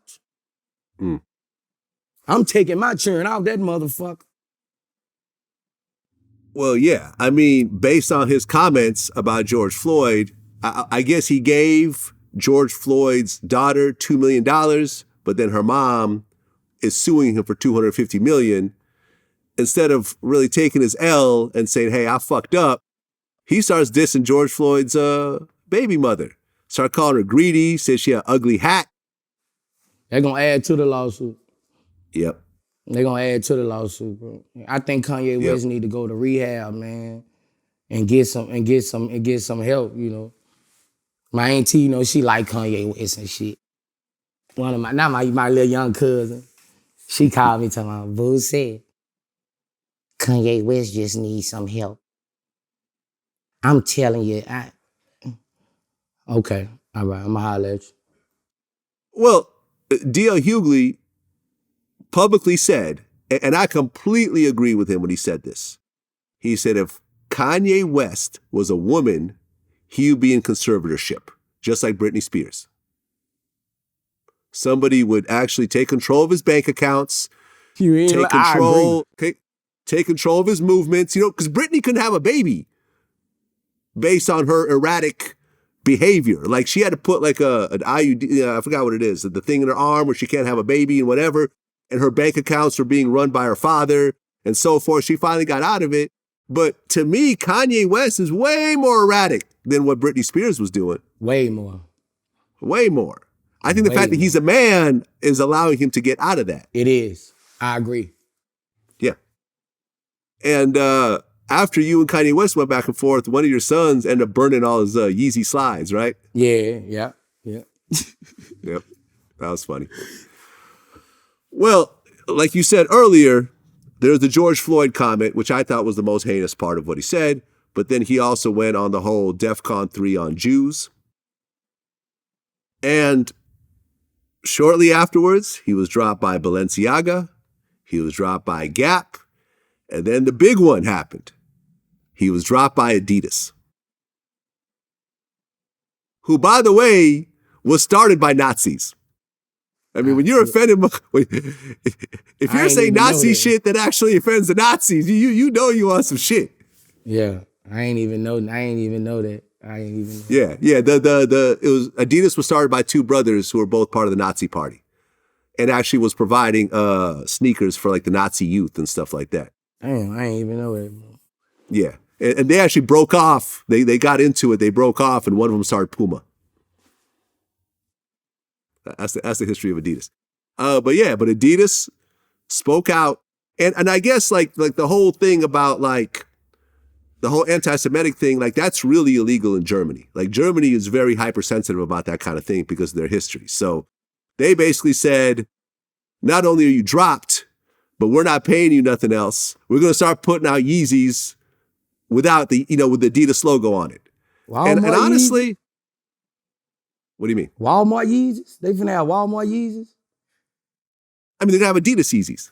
They're going to have the same shoes. It's just not going to have the Yeezy logo on it. It's just going to have the Adidas logo on it. See what I'm saying? Yeah. But I don't know. I mean, shit. I'll still buy them. I got a big Yeezy collection. Matter of fact, it almost makes me want to buy Yeezys more without the Yeezy logo on it. Oh. That's just me. That's just me. I ain't never buy Yeezys. That ain't never been my swag. You don't have any? Okay. I ain't never been. And it's interesting, right? Because on Drake's new album, he had a line about Kanye. He said, Jay Prince got me working with my ops. Right? And he's talking about how he did that show. I saw that line say he only did it for Jay Prince. Exactly. Yeah. Exactly. And that was for the Larry Hoover concert. Right? Right. Now, Kanye went on this whole thing, was like, yo, why did Drake diss me? I've been giving him his flowers. We need to work together and expose these contracts. Like me and Drake need to do business together.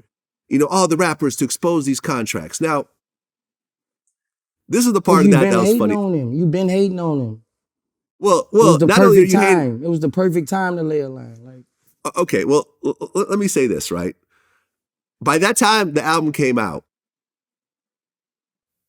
Kanye had gone on like a 2-week rant about Jews and Jewish business practices and everything else like this. People somehow forget that Drake is Jewish. Drake's mother is Jewish. Oh, yeah? Yes. Drake a Jew? Yes. Damn. Drake ain't going nowhere for 80 years. He finna get more powerful. Now listen, I ain't know that. Drake's mother is Jewish. Drake had a bar mitzvah. There's footage of it. Remember when he did that video with Lil Wayne where they had like the whole bar mitzvah music video? Nah, I don't remember that. You may have missed it. Anyways, not only is Drake Jewish, but Drake, I remember someone hit me up about this who grew up around Drake. Drake was raised in a Jewish part of Toronto with his mother and his mother's Jewish family. He wasn't around his father. His father moved away to Memphis. He wasn't raised with his black family. He was raised with his Jewish family. So how are you shocked that you're bashing Jews for 2 weeks and the Jewish guy was like, fuck you on his new album? How is this a surprise? See, Vlad, you educating me. I did not know all this shit. If I was Drake, I would have felt there was another shot at me. Shit. Like, right. You never stop, bro. Like, I ain't know all that shit, bro. Yeah, man. And you know something? Shit, you know, and I'm Jewish myself, man. And this shit right here hurts me because when black people and Jewish people work together, oftentimes, man, it's a really good partnership. Look at me and you. You and I have been knowing each other for 20 years or so. Yeah. We have had nothing but positive experiences with each other. We've never had a falling out. No one's ever felt like one person has taken advantage of the other. It's been profitable. We've all had advantages in our own way of working together. Look at Jimmy Iovine and Dr. Dre, Jewish guy and a black guy. They're now both billionaires because they work together. Right. You know what I'm saying? We all have our gifts, and it's not about the conflict, man. And to paint it like how to pit people like this against each other, man, it bothers me. You know what I'm saying? My partner was saying. He was like, bro, Jews really rock with blacks, bro. Like, yes. he was like, man, Jews really rock with blacks. That's how and you know, he more industry, and he was like, bro, like, Jews really rock with blacks, bro. Like, cause Drake, bro, like, let me tell you what they need to do. The rap game should give Drake a birthday party every year. Drake ain't no nigga that big then reach back like this dude and grab people. Like this dude didn't put a lot of people in position, bro. Ooh. Like, ain't nobody, bruh. Jews some good people. Cause Drake didn't, bro, what he done did, bro, like, niggas ain't done that when they got to that ceiling, bro. Niggas ain't reached back down on that floor, bro. That nigga did that for blessed a lot of motherfuckers. When you do that, you gonna always get your blessings, bro. Like, ain't nobody else did that shit, bro, what Drake did for these niggas, bro. How many careers has Drake given to relatively new rappers? Block Boy JB. I Love McConaughey. It goes on and on, bro. It goes on and bro, on. You like want, the you amount want, of people bro, it didn't have to do it. Didn't have to do Didn't have to do it. Didn't have to do it. Nigga on a plane, man. Didn't have to do it, bro. He gonna always get blessed for that, bro. That nigga did, bro. What he done did they should give him a birthday party.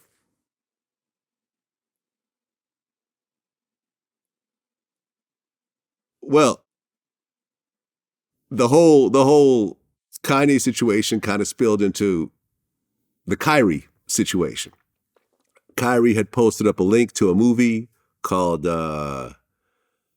Hebrews to Negroes, I think, or the other way around. He ended up getting suspended for 5 games. He lost a deal at Nike. They're not putting out the Kyries anymore. Phil Knight, the founder of Nike, say he doesn't see Nike working with him again. I saw that. He ultimately apologized. Phil Knight, I'll work with you, Phil Knight. Oh, a Boosie sneaker? Some Boosie Nikes, we gonna sell the shit out of them, Phil Knight. I promise you. Well, after he lost the Nike deal, he did apologize. And the NBA gave him a list of demands before returning the team. He apologized? Yep. They wanted, but then there's a list of demands, which is apologize and condemn the film. That's what I saw. Yep. That's what I saw. Now you're trying to take me back to middle school. Right. Now you got me in detention. Now you're doing too much. Powder me. Do me old school. Powder me and send me home and let me go play basketball game. Take my money. That's a powder. Bah, bah, bah, bah. That what we used to do back in the day, get a powder. But all them demands, bro, come on. Right. There was apologize and condemn the film he promoted, make a $500K donation to anti-hate causes, complete sensitivity training, complete anti-Semitism training, and meet with ADL and Jewish leaders. LeBron said this is too much, and I actually completely agree. Even as a Jewish person, I feel like they're doing way too much. At the end of the day, this man said what he said. I mean, he tweeted what he tweeted. Either keep him on the team or don't keep him on the team. All this extra shit and so forth is just setting a bad tone. And honestly, Jewish people, as a Jewish person myself, we have to take responsibility for some of the shit that we do that proliferates these types of conflicts and these types of bad feelings. You know what I'm saying? All this extra meeting shit and all that stuff, man, come on. It's ridiculous. You know? Yeah, I feel like that was too much. You know, I feel like that was too much, but it's a new world, man. It's a new world, bro. Like, basketball players can't do what rappers do. You know, Well, it's different punishments. It's different punishment. I could say, some people can say some shit on Twitter. You know, what the fuck they gonna really do us? I mean, like. Well, yeah, because you could be a very successful independent rapper. Right. You cannot be a successful independent basketball player. Right. Right? You right. Fuck this shit. I'm gonna play basketball by myself. Fuck the NBA. That's what I'm saying. They can't do that shit. Can't do it. They can't do that shit. Like,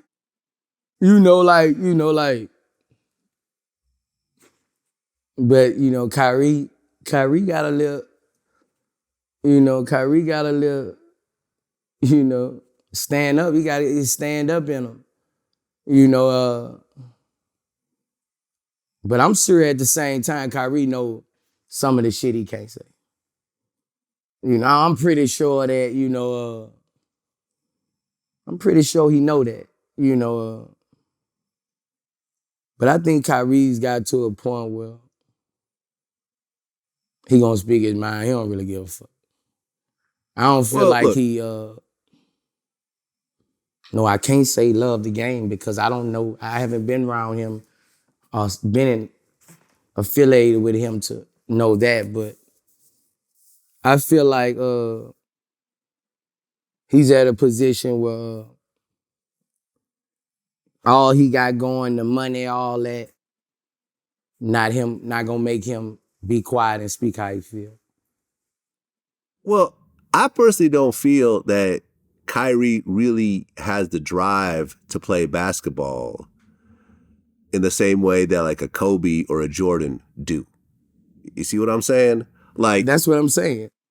Yeah. Like, I think that he, even though skill level, he is in a conversation with these guys because Kyrie's no slouch. Like, when he is Kyrie is one of the best point guards that has ever played the game. Exactly. So at that skill level, he doesn't have the drive. So I think he creates situations where he doesn't play and he could blame it on someone else. Like, oh, okay, there's rules that you got to take the vaccine to play in New York. I'm not going to take the vaccine. Oh, so you say you think he trying to tank the ship? Because the ship already leaning. Right, exactly. Okay. I mean, think about it. I'm not going to take the vaccine. Well, you can't play. Okay, that's on y'all. It's not on y'all. It's on you. You're the one deciding not to take it. Okay? Or I'm going to tweet out this movie knowing it's going to offend a bunch of people. Then he gets suspended. Oh, I got suspended, because of what y'all did. No, you're the one that tweeted out that movie knowing what was going to happen. So he's creating situations where he could look like the victim, I think. Because if he really you think Kobe Bryant... No. Michael Jordan would say... No. I'm telling you that, no. Those are silver classified business men, professional talkers. Go listen to Jordan talk and Kobe talk. Yeah. Bro, they not gonna not gonna do that shit, bro. Right. I played ball. I played AAU. That was my first love. As a person, as a teammate, if I was in the league, I would not want Kyrie on my team. I'm gonna tell you, I played with people in the NBA now, and went to the NFL, all kind of shit. I would not want him on my team. Because when you make a decision, we make that decision, it's a family. People don't know how deep basketball is. It's a family, bro. When you make that decision, that affect this whole family. Right. We all together. We hold family secrets. We do everything together. So I've been said that, like whatever we do together to win, we gotta do. If I gotta put a needle in my arm and take a shot to win and feed all these families, that's what I gotta do.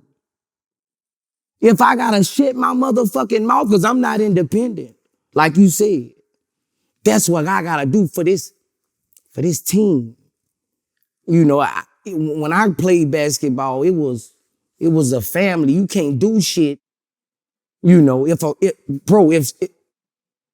was different, bro. Like it was family. If somebody got suspended, we was all trying to get the coach to get them back on the team. Yeah, I mean, it almost reminds me of the Antonio Brown situation, right? Because I don't know if you saw recently, he had posted up this text message from Tom Brady, where Tom Brady was basically like, look, when you got here, you were focused, but now it seems like you're just acting immature. You're hanging around a bunch of people that aren't conducive to what you're doing. You're not on your A game. And he put it up. Tom Brady sounded like me. Listen, you are speaking to the greatest quarterback of all time after y'all had just won a Super Bowl on a brand new team. He put his neck out to get you on the team, knowing all the fuck shit you had done. And he's not talking down to you. He's not insulting you. He's not doing any sort of racial nothing. He's like, yo, we need you back on our squad because you're one of the best wide receivers ever. Just get focused. And Antonio, oh, look at this motherfucker. Let me laugh at him and show everyone this private text message. It's like, everyone looks at that going like, Tom Brady's in the right. You're the one that's fucking up right now. You're the one that walked off the damn field and took his shirt off and guaranteed that the Super Bowl, there's no more Super Bowl wins that year. So that to me is almost like the Kyrie thing. Like, okay, you have the skill, right? Two very skilled men who just don't have the drive and discipline to really play at the highest level, like the people who go down in the Hall of Fame and who are legendary. Right. You gotta be a team player, man. You gotta be a team player, bro. Especially when you that great. Mm-hmm. And cause you know, like every team got two people that keep their shoulder up. Jordan, Pippen, Malone, Stockton, you know, KD, Kyrie. Mm-hmm. He just, bro, it ain't, bro, you know, like, yeah. I really be feeling sorry for KD, bro, like, yeah. I fuck with KD, you know, thanks for the jersey, too, I need another one, I'm gonna find you. But, KD, bro, KD love basketball, bro. I can say that about KD. KD take it and just come on. He just wants you to play basketball with him, but like I said, I think he just got to a point where when he feel a certain way on shit on his heart, Kyrie gonna let you know. Well, but you also got to take a step back, right? Kyrie was saying the earth is flat, right? Kyrie has an Illuminati tattoo on his hand. You know what I mean? He's on that conspiracy shit. And it seems like it runs deep in him for whatever reason. I don't get that shit. I don't subscribe to none of that weird shit. But, you know, at the point you're tattooing shit and, you know, he believes in secret societies and the Illuminati and all this other type of shit. You see, what cool. It is Kyrie came up in the wrong era. He should have came back in the early 90s. You know what I'm saying? He should have came back in the early 90s, bro. Like, if Dennis Rodman was playing right now. Bro, but you know, one thing about he gonna put it on, when he come on the court, all that shit is done. Yeah, right. That's one thing about Dennis Rodman. He can go get drunk, fuck $1 million old, and have 40 rebounds. Right, yeah. Now, he talked about how you show up, you know, so drunk that Charles Barkley would be like, God damn, man, I can smell your breath from across the court. Like, God damn, what are you doing? But shit, he would go in and block everything and make sure no one scores and fuck it. You got to put up with him. You know, I mean, listen, when Rodman joined the Bulls, they leveled up. You remember that shit? Yeah, bro, it was different. Yeah, it was different. Well, Kanye, in his last interview, he said that his mom was sacrificed. And in Hollywood, a lot of people come up missing. Stop, Michael bro. Jordan's Stop. dad. What he said? What he said? He said that his mom was sacrificed. Just like Michael Jordan's dad, Bill Cosby's son, and Dr. Dre's son. They were sacrificed. See, I ain't even, bruh. Well, remember, That's what I was did talking it about when you posted. I said, yep, exactly. When he was talking about Because Michael Jordan. Exactly. I Michael did Jordan's get dad. that. They were sending that to my DM. Exactly. Yeah. Exactly. That's what I'm talking about. So when he said that, I said, okay, I'm going to speak up now because I interviewed one of the two people that have been convicted for killing Michael Jordan's father. Yeah. I did a jail interview with this guy. It came out, I think, a couple years ago. And the whole story was broken down and it matches police reports. It matches, major publications. What had happened was Michael Jordan's dad was driving a brand new Lexus. You told me about this Lexuses- already. Yeah. And the two He was people driving a robbed him and Lexus. left him. Two broke-ass teenagers who lived in trailer homes. He had parked right down the street from one of these like trap motels where people were dealing drugs and prostitution and everything. These two dudes were selling drugs in there. They saw a brand new Lexus down the street. They're like, oh shit, we up on a lick. They go in there, find an old man inside. There was a struggle. They end up killing him, dumping the body in a river. The dude I interviewed made a rap video in his trailer home wearing Michael Jordan's championship ring and his dad's chain.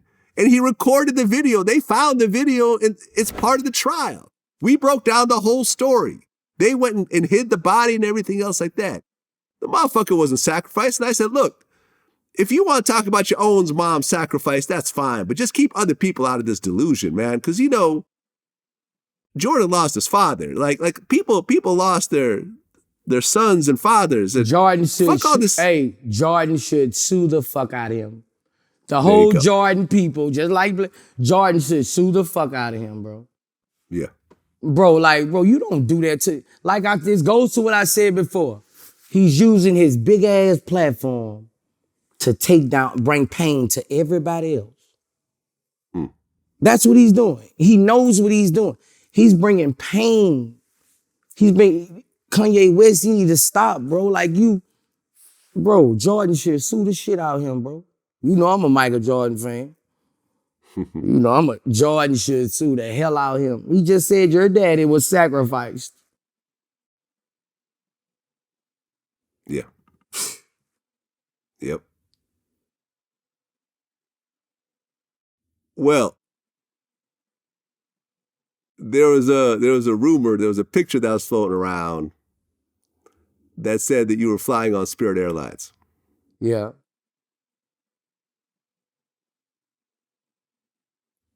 I have flown on Spirit, I think one time, maybe about 15 years ago. It was one of the worst experiences I've ever had on a plane. You yourself have never flown Spirit. Nah. They was just in the airport. You know how they be on me in the airport. Then I had on the Spirit colors. Oh, is that what it was? You had Spirit? I don't know you got what a map. That's funny. That's funny. Like you're matching the plane. Oh, that's funny. Oh, I'm addressed the color of the airline. Oh, that's funny. I didn't even realize that part. I don't know what it was, but man, I don't fly no Spirit, man. I'm Delta like a motherfucker, the highest number, bro. Does Spirit even have a first class? I don't know. I didn't put people on Spirit and I don't even think the fucking seat go back. I don't know. Right. Well, Flavor Flav got into that whole altercation with Spirit Airlines after missing a flight. Shout out to Flav. Shout out to Flav. Yeah. I guess he still flies Spirit, unfortunately. Flav, just leave Spirit alone, man. Like you're gonna save yourself a lot of heartache. I gotta get Flav to the movie premiere. He and my movie coming out, Where's MJ, dropping on Christmas Day. Available for pre-order right now on boosiemovie.com. So I'm gonna fly in first class. There you go. Yeah. There you go. That's a And I first guess, class nigga. where's MJ stars your son, right? Yep, my son. Yep.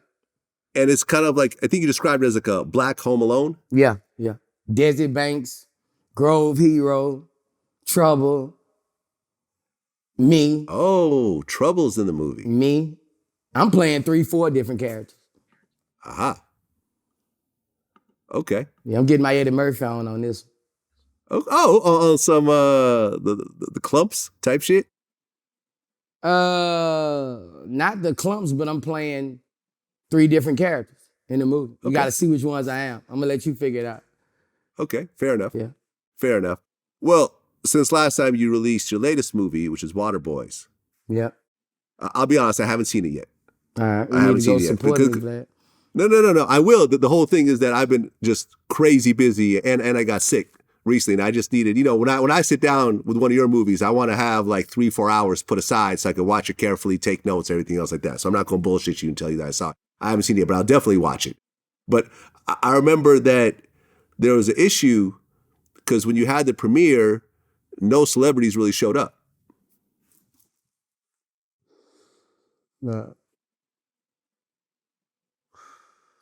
And I think you were comparing to the BMF premiere that like every celebrity showed up to.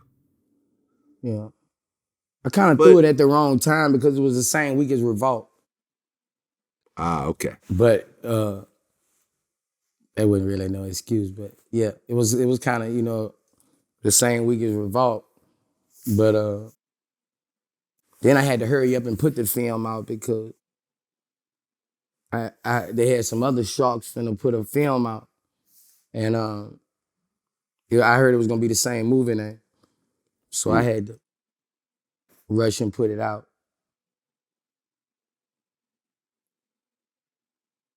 But from what I understand, all your movies have been very profitable. Yeah.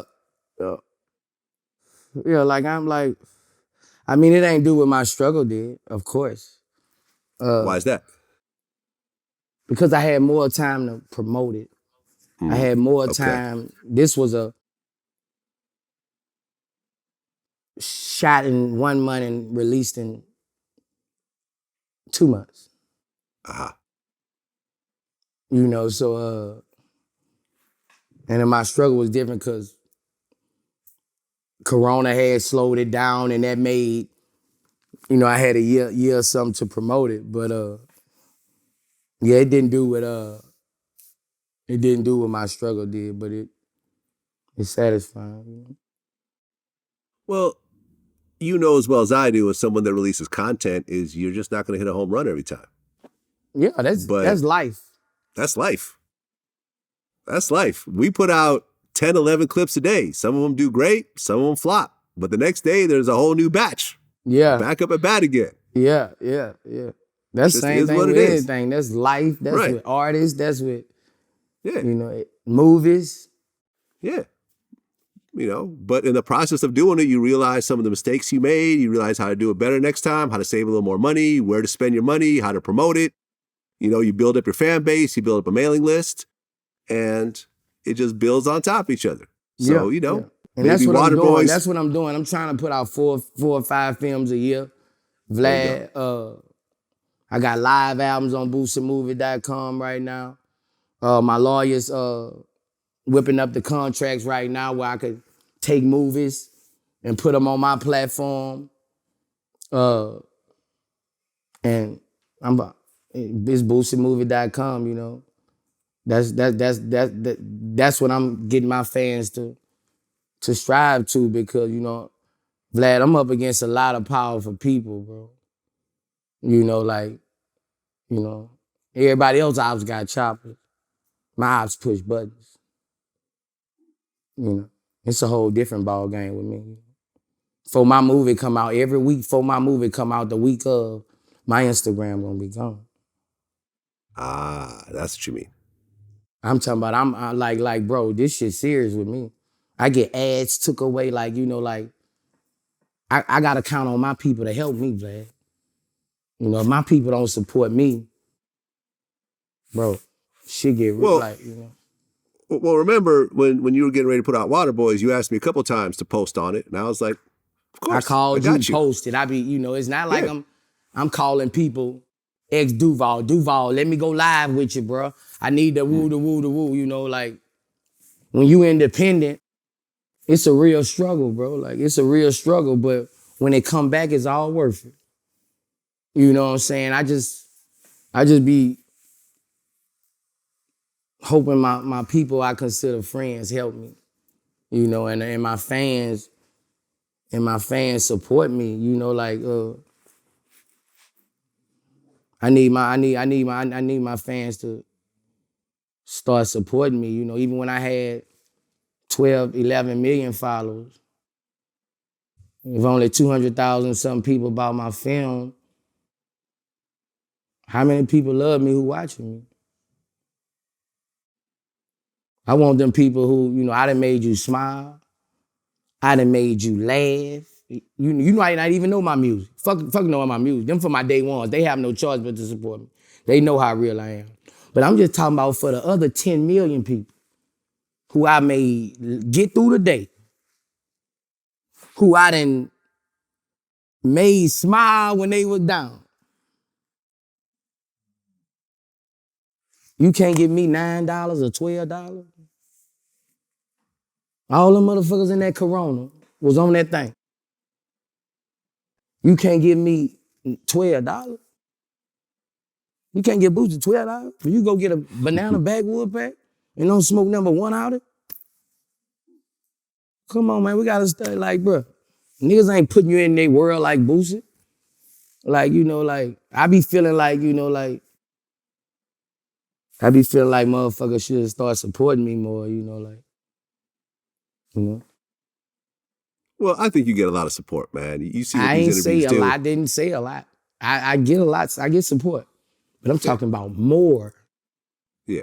Boosie got a day one fan base that gonna fuck with his game. Mm-hmm. Who love everything I talk about. I'm talking about they don't just love Boosie for music. They been loving me for music. They love everything about me. My fans really love me. A nigga might have 100 fans. I'm gonna tell you this ratio, 1,000. I'm gonna say 200 fans. I got 2 fans that love me more than any of them 200 fans. And that's different. That's different. Well, speaking of movies, you had a lot to say about the Jeffrey Dahmer series on Netflix. Yeah. You said, as black people, we should boycott the Jeffrey Dahmer movie. What he did to our black kids is fucking sick. Netflix, take this movie down. It's sick. I think you even said something like, if any kids show up to your door on Halloween with a Jeffrey Dahmer outfit, they're not getting shit. I tweeted it. Yeah. I watched the Jeffrey Dahmer series. I watched the whole thing. I'd always heard the stories about him. I didn't really know what it was about. I mean, what he did Because I was already fucking... started off on the wrong foot with Jeffrey Dahmer because I was a teenager when this happened. So you remember it? I remember. Yeah. When they was calling people Jeffrey Dahmers at school. I remember, Huh. I remember this shit, I didn't even know the factuals of the case. I just knew Jeffrey Dahmer was eating motherfuckers. I didn't know the factuals of the case. I didn't know. I just know Jeffrey Dahmer. We used to tease people. Oh, Jeffrey Dahmer looking up. You know what I'm saying? We was young. No, real shit. We used to, like, that was like the bottom of the barrel.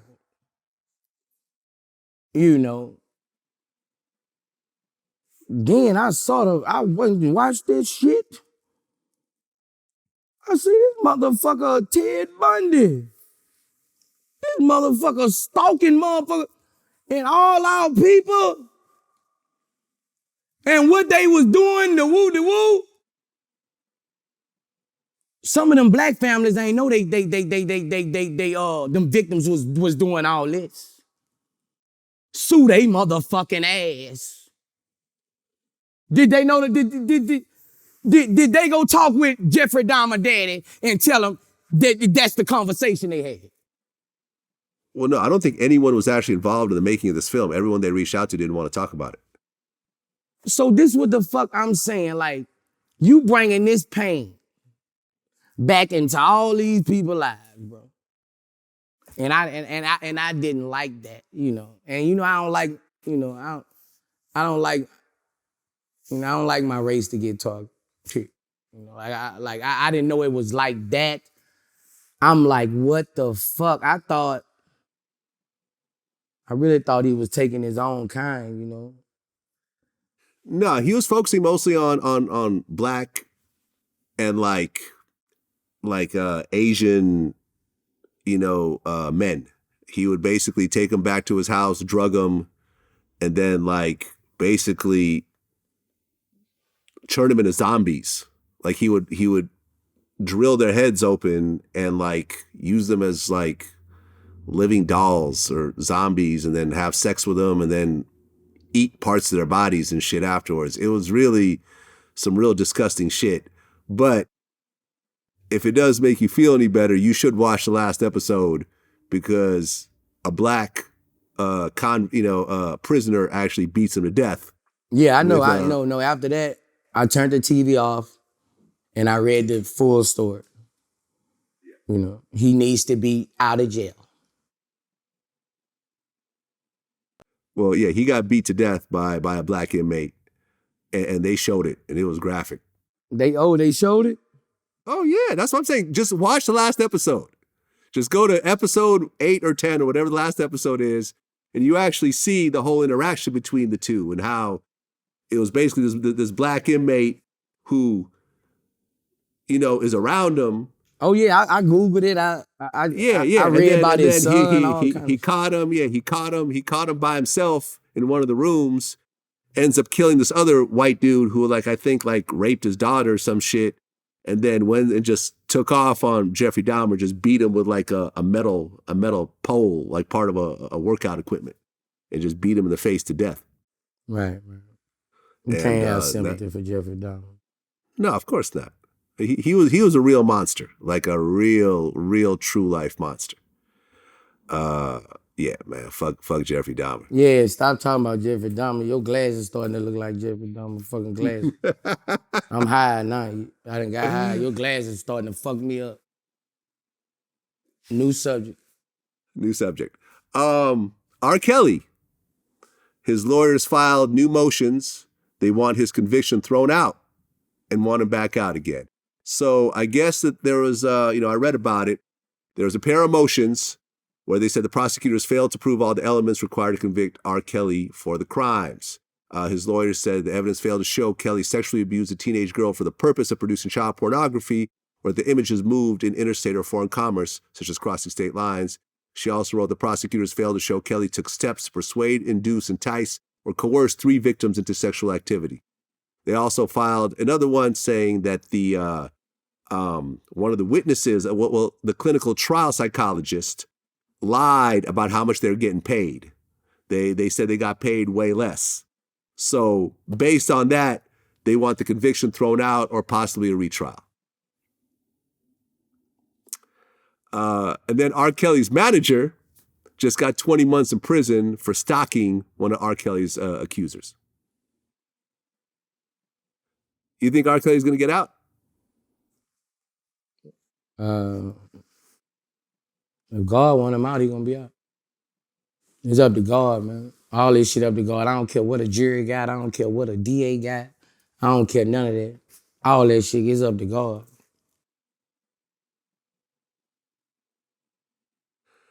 Yeah, I mean, people are still playing his music. I had a house party down the street, and the last song of that party was Ignition, and everyone went crazy.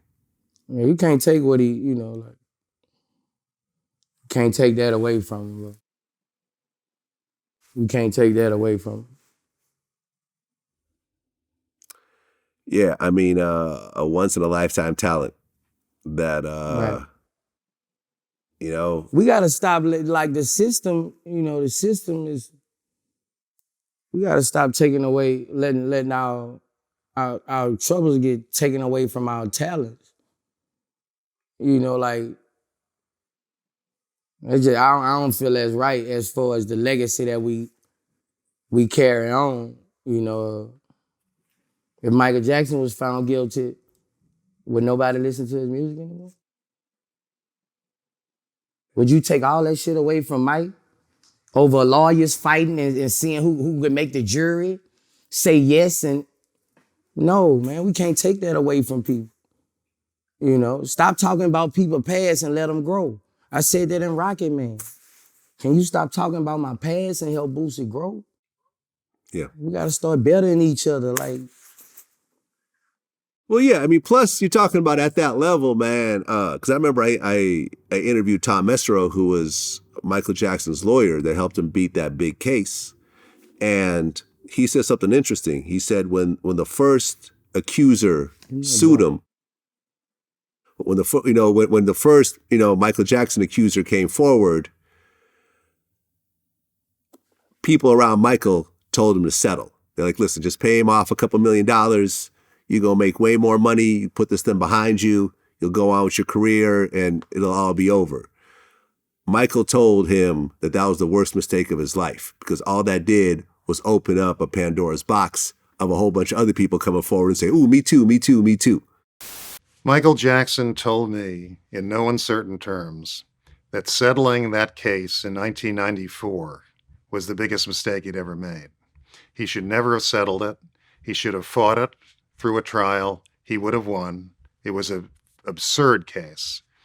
But he was advised, he told me, by lawyers, by business advisors, to settle it and get rid of it, that he had bigger fish to fry, bigger projects to get involved in, that the money would be a drop in the bucket compared to what he was capable of making around the world, and that diverting everybody's attention because of the publicity attached to this civil case was a mistake. And going through the case, most of it was bullshit, if not all of it. But he had his house raided, he had his life turned upside down. He turned into a recluse. And that probably made him turn to drugs at one point. Because at the end of the day, what he died of, I remember I had an operation, and I remember the anesthesiologist, when she was shooting me up, she said, this is the same thing they gave Michael Jackson before he died. But, we're all here to monitor you, so you're going to be okay. And I was essentially dead through that whole operation. I'm like, this is what they were using for this guy to go to sleep? Like, this is crazy. But, the stress of, everyone loves Michael Jackson now, but you remember how it was before he died. He was wacko jacko. He was the dude with all the plastic surgery and the bleached skin and, right. The rumors about the child molestation. Everyone loves him after he died, but when he was alive, he wasn't loved like that. You know that. He was trying to make a comeback and get in the public's good graces again. And, he was about to start his tour, but he was not universally loved the way he is now during the last part of his life. Not by everyone, not by the world, the way, because Michael Jackson was the biggest celebrity of our lifetime. Probably not the United States, but shit. Overseas, yeah. But, look, Michael Jackson was the biggest thing ever and still is. Name me a celebrity bigger than Michael Jackson while we are alive, during our lifetime.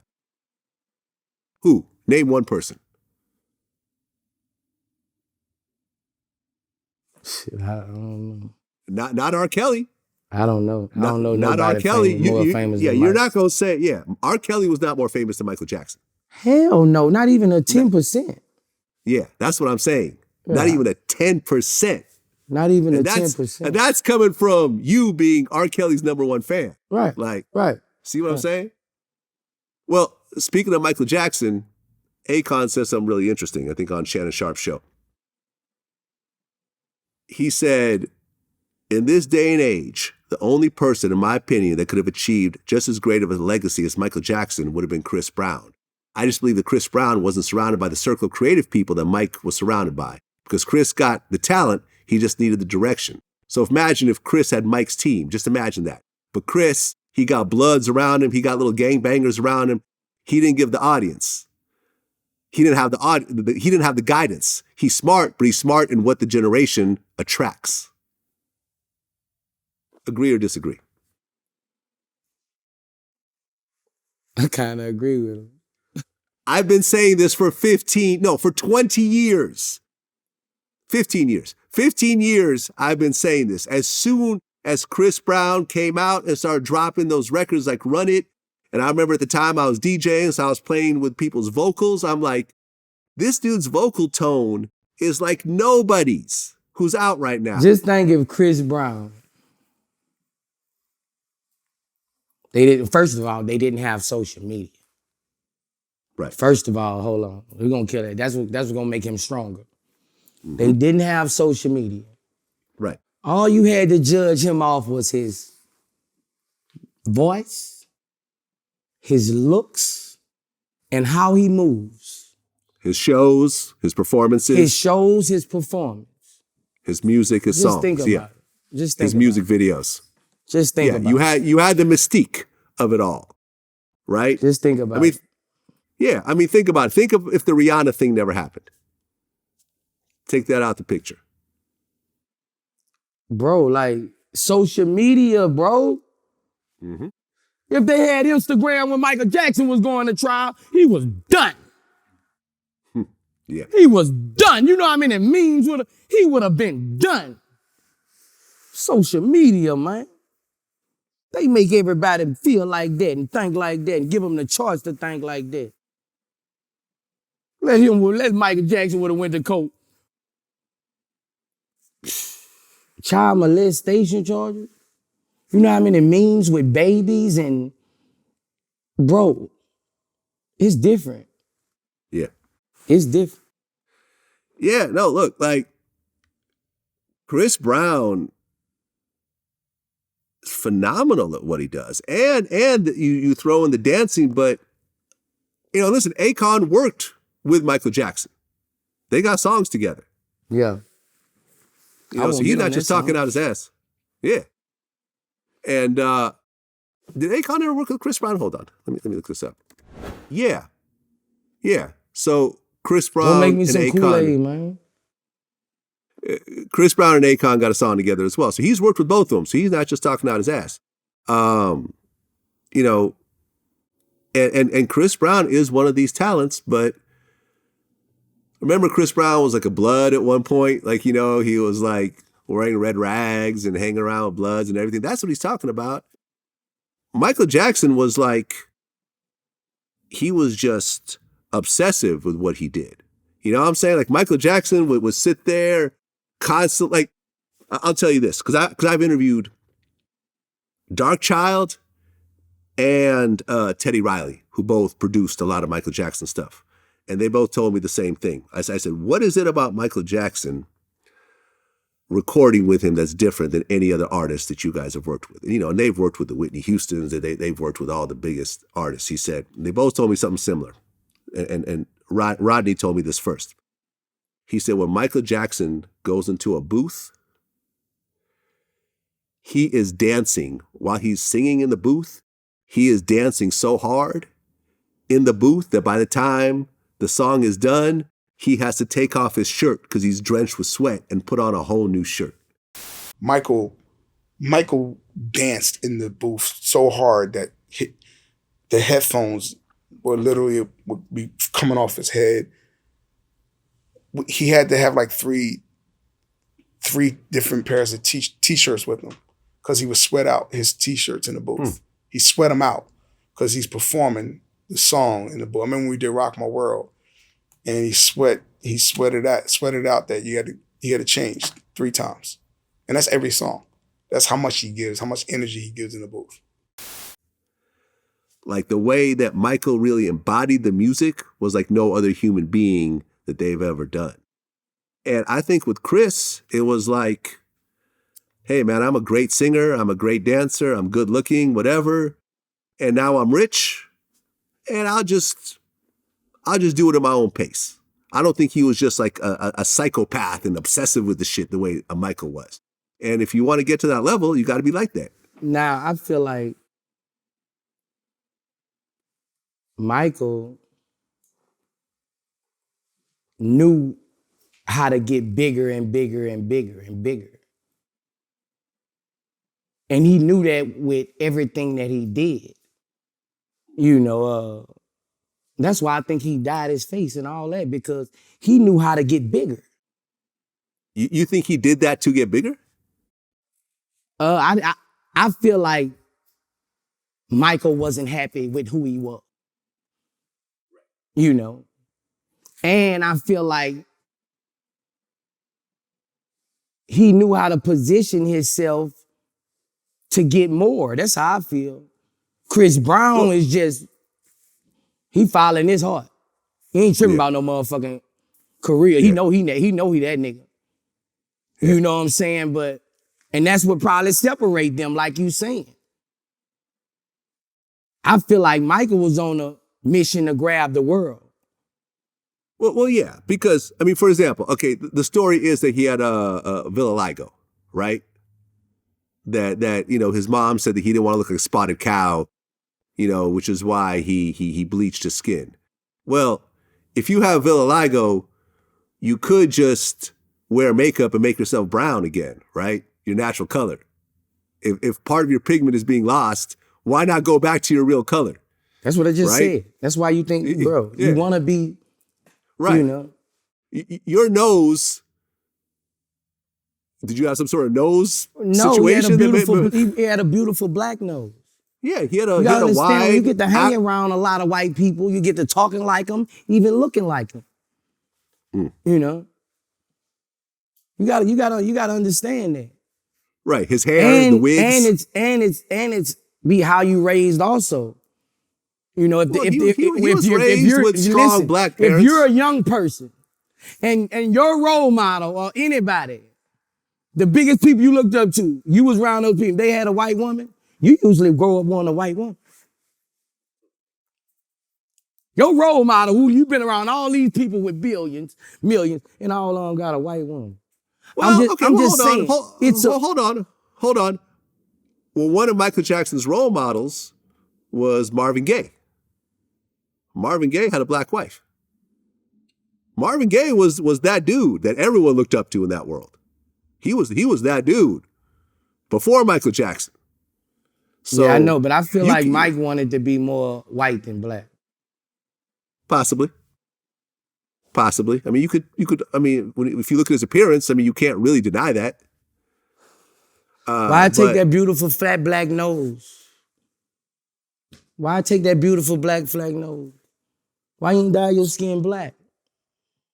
He had an afro before, remember? Bro, you gotta think this in life. The questions are complicated, but the answers are simple. Everybody be trying to make shit complicated. Just look at shit.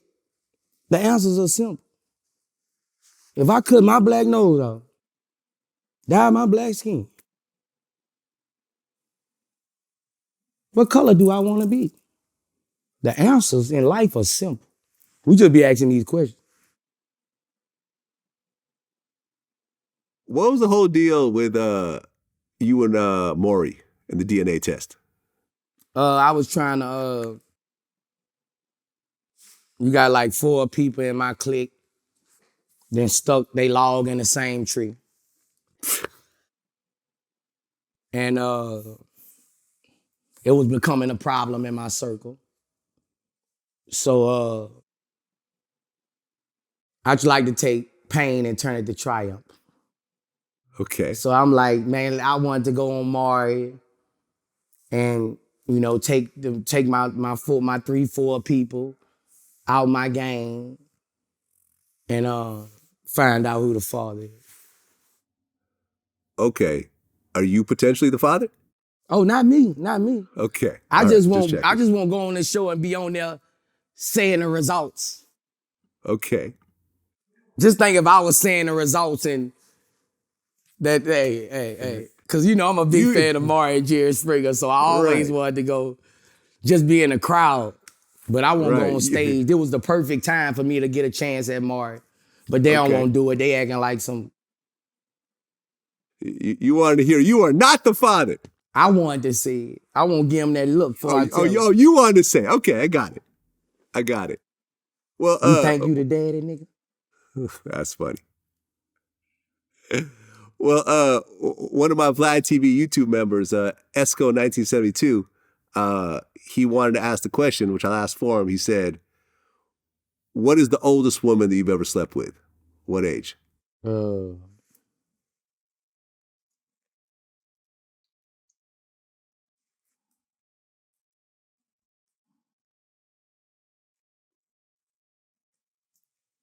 Probably when I was young, I was about 15, 16. It was a crackhead. How old was she? About 55, 50. Okay.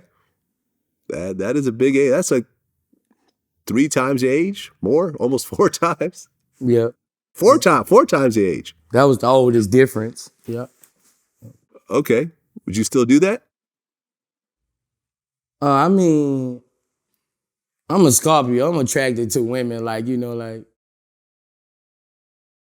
saw an old woman in the store the other day, gray hair, about 60. I was like, she turned me on, like looking at her, like I was like, she fine as a motherfucker. I'm like, damn, I know I ain't just, but I'm a Scorpio, like if I catch a vibe with a woman, shit, it can go down. Speaking of cougars, did you hear how Amber Rose's baby father, Alexander Edwards, 36 years old, is now dating Cher, who is 76 years old? Yeah, that's deep, huh? That is deep. 76. Got a lot of money, though. She got a lot of, she probably worth about 100 million. Yeah, I know Cher got that bag. Cher got a big bag. Could you do that? If you got, let's just say, Jeff Bezos is, well, she actually relatively, she's not that old. Let's just say you had a billionaire female who was 70 years old that took a liking to you. Could you do that? Billionaire. Yeah. Yeah? You could perform? Yeah. Okay. You're a greater man than me. Yeah. I'm a street nigga, like like niggas be not saying that. I'm a real person, like if a 70-year-old woman, a billionaire, trying to get at me, that'll make my dick hard. When she got $1 billion, shit.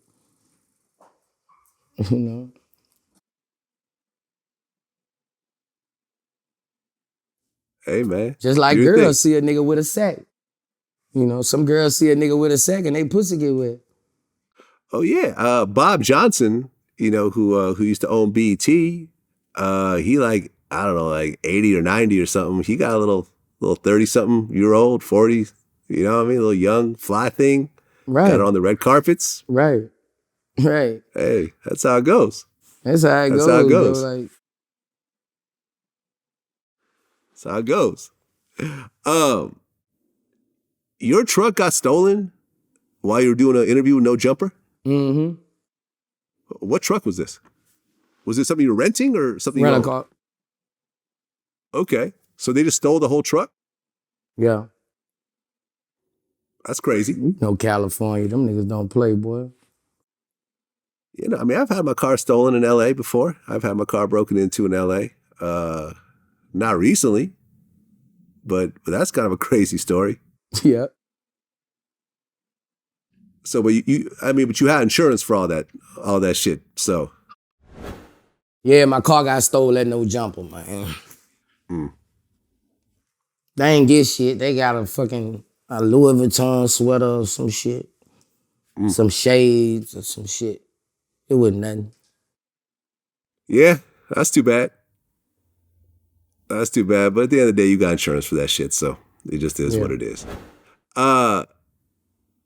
The Baby, when he dropped his last album, you had done a tweet about it. You said, "Ain't no way my man The Baby's supposed to sell 16,000 after selling almost 150,000 his last week. His last album, the first week. He's one of the biggest in this shit. I don't know what's going on, but something's definitely going on." So you think that something happened where The Baby's getting blackballed, where they're not buying his albums? Yeah, I think somehow. Cause that's how I feel. That's how I be feel. Cause I'm dealing with people who push buttons. So that's how I feel about that situation. I don't think people. I mean, he stayed in the headlines. I mean, I felt that way. I felt that way. Well, look, I think the baby's dope. I did, one of his early interviews. It ended up being his biggest interview. I've always liked him. There is the argument though that his style has been relatively the same, and you know how hip hop is.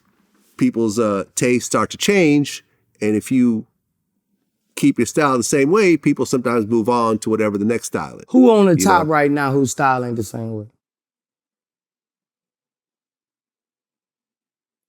I see where you're going with this. I see what you're saying. Kendrick still raps the same. J. Cole still raps the same.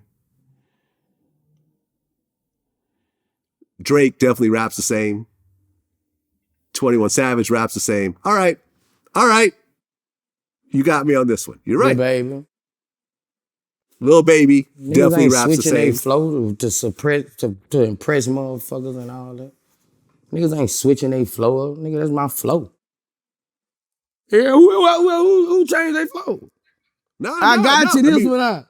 You got me completely. Okay, actually, I'm gonna make it. I am actually, yeah. You shut down that whole argument. I mean, it wasn't my argument. It was something that was going viral. You know what I'm saying on Twitter.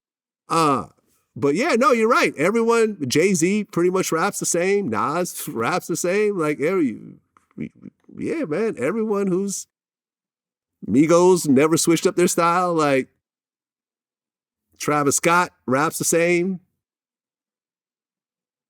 Yeah. Kid Cudi, same style from when he started. Yeah, you're right. No, you're right. Yeah, I feel like people pick on the baby. Like, remember there was a whole thing, like they were selling the 2-for-1 concert tickets. I mean, he dropped the Megan Thee Stallion line. Yeah. When people drop those lines like that bitch do 15,000 by itself. Just the line. Just the line. Yeah. Drake drop a line like that. I'm just saying, a line addressing something that bitch do 20,000 by itself. I don't know what answers are complicated. I mean, the questions are complicated, but the answers are simple. Someone actually brought this up, and I found what they were referring to. It was an old interview you did a few years ago. But I want you to pronounce this word right here. Economy. Economy. Economy. Say it the first time. The way you said it the first time. Economy. Bro, they always give me with that shit, bro. I be high. That was kind of funny. I gotta admit. That right there. Economy. That ain't worse than my boy. My boy the other day, let me tell you, Vlad. Man, we pull up to Lanez, man. He say, park right there in the valet. Valet.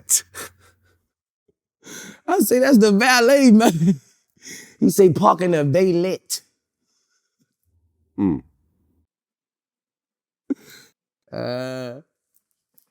We fucked up. We real though. Yeah, man. I just want to say also, I watched you on Drink Champs, and that was the first time that Nori brought up my name without disrespecting me when he mentioned my name to you. Because in all the other interviews over the last few years when my name was brought up, he would say something disrespectful. But I think he knew that based on our relationship and the way me and you rock, that you wouldn't sit there and listen to something like that. You know what I mean? So I appreciate the way you spoke about me on that platform. Oh, that's with anybody, Vlad. Like, yeah, that's with anybody. Yeah, I appreciate that, man. And when I saw that, it kind of like, oh, okay, Boosie speaking up for me. You know what I mean? And he's respecting our relationship, and in the same way that no one can come on my platform and speak negatively about Boosie. Yeah, You know what I'm saying? So as a friend, you know, and me and you, you know, we've always had a primarily business relationship, but we've had moments where you're like, you'd reach out to me and said, hey, Vlad, as a friend, can you do this for me? And I'm like, I got you. Yeah. I got you. And we're not going to go into the details of that because these are private conversations. But, you know what I'm saying? I appreciate the friendship part of our relationship. And in this moments like that really kind of touched me. You know what I I'm was saying? just telling my artist Chain to be, we go way back. Yeah. Yeah, Yeah, 20 years, man. 20 years. I always love to pull out that first Atlantic interview where you look like a baby in that interview. How old were you back then? About 22. 22. I was young then. Man, you look younger than 22. You look like you was about 17, man. Yeah. You baby-faced. I look 25 now, nigga. I know, right? I know, man. And you 40. You now in the same. We're in our 40s together. Yeah. And look at man, us, you know, man. I woke up and I cried for my birthday, bro. Really? Yeah. I woke up and, bro, I just cried, bro. I woke up at 5 in the morning, bro. I just cried, bro, you know. I cried. Because I used to pray when I was from like 16 and 19, I used to just pray to see 21. I was so focused on 21, and my birthday kind of brought a little pain, bro, because I thought about all the people wouldn't hear. Like everybody who wouldn't hear just dawned on me. Yeah. Like early in the morning, it just dawned on me how so many people I love was gone. You know, and I went into a mode, bro. I just feel like God, that's what God do, bro. He humble us with death. You know, the more you get, he humble you with death, man. It should be crazy, man. Well, let me tell you, I got about 7 months left in my 40s. I'm going to turn 50 on June 28th. You 50, bro? I'm about to be. I'm 49. And, you know, you're just starting out on your 40s. And let me tell you that my 40s was the best time of my life. And that's not even exaggerating on any level. Right. I'm ready for it. You know, I'm looking better than I'm doing better than I ever did. That's what I'm saying. If you take care of yourself and if you've made those proper decisions and if you've had long-term planning, because man, you don't want to be 50 and fucked up. You don't want to be 50 working at Walmart as a greeter, and you don't want to be 40 and fucked up. Exactly, but it gets worse because once you hit in your 50s, you know, I'm seeing my body starting to change a little bit. You got to take care of your body. You got to have your money right. You got to have your family right. Man, listen, you living in a mansion right now. You got a bunch of kids that you're all supporting, that are all in your life. You know, you got your businesses set up. You got your ownership. You know, you got your respect.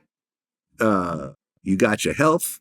You know, you look good. You know, you're not overweight. You know, I told you to go back to the doctors a little more than you have been because, you know, you had the whole cancer situation. I don't know if you've been getting checkups. Yeah, I got checked 4 months ago, Vlad. Good. I'm cancer free. Get all the checkups, man. Good. Because as you get older, you have to start seeing the doctor more often because you don't want to find out about some shit a little bit too late. You know what I'm saying? But let me tell you, your 40s are about to be a fucking blast. A fucking blast because you've worked up and set the foundation for your 40s to be good. You know, I set up my foundation for my 50s, 60s, 70s, and everything else to be good. Yeah. So don't, you know, for all the young people watching this that are like trying to live their life YOLO and thinking they're never going to make it to 30, you're going to make it to 30 and 40. More often than not, you're going to make it there. And make sure you make, you know, the most successful people in the world make the longest term plans. Right. The billionaires in this world are thinking about what's going to happen after they're dead. Right? The Elon Musks and the Jeff Bezos, they're thinking 100, 200 years in the future when they're not even going to be here. Middle-class people, they're thinking about maybe a year or two down the line. And if you're broke, you're just trying to get through the week. But the longer your horizon is for your plans, that's how you become really successful, and that's how you really enjoy your life. Right. You wanna go and pop perks and do coke and you know what I'm saying? Risk your life, fuck a bunch of random bitches raw. Yeah. You know what I'm saying? Carry guns everywhere you go. Try to play a tough guy role, saying ain't no one gonna do nothing to me ever. You know, no one's gonna ever disrespect me, or else I'm gonna pull out, or I'm gonna beat this motherfucker's ass. Those are the dudes who don't make it past their 20s. Yeah. You gotta be smart, and you gotta really plan ahead, man. I'm focused And- I'm focused on these next 10 years these next 10 years gonna really set everybody straight, you know what I'm saying? I did from like 26 to 32 in the pen, so these 8 years I've been out, bro, like, I came home with nothing, Vlad. So I could Yeah, say these 8 you lost your years set house. me, I'm back, you know, Yeah, you lost your house while you were locked up. everything. Everything So, came out broke. These next 10 years, man, I'm gonna just say I'm in a good position. Yeah. Oh, of course. I already know. I already know because we have that type of relationship that I, you know what I mean? I see how it's been going. And listen, you're a flashy dude. You like jewelry, you like designer, you like nice cars. But at no point have I ever felt that you're actually putting yourself on a financial edge with any of these purchases at all. Nah, because mostly everything I do, I just swap it out, Vlad. You know, when you got money, you ain't gotta spend money. Mm. I'm building a Las Vegas, Georgia back there right now. I'm building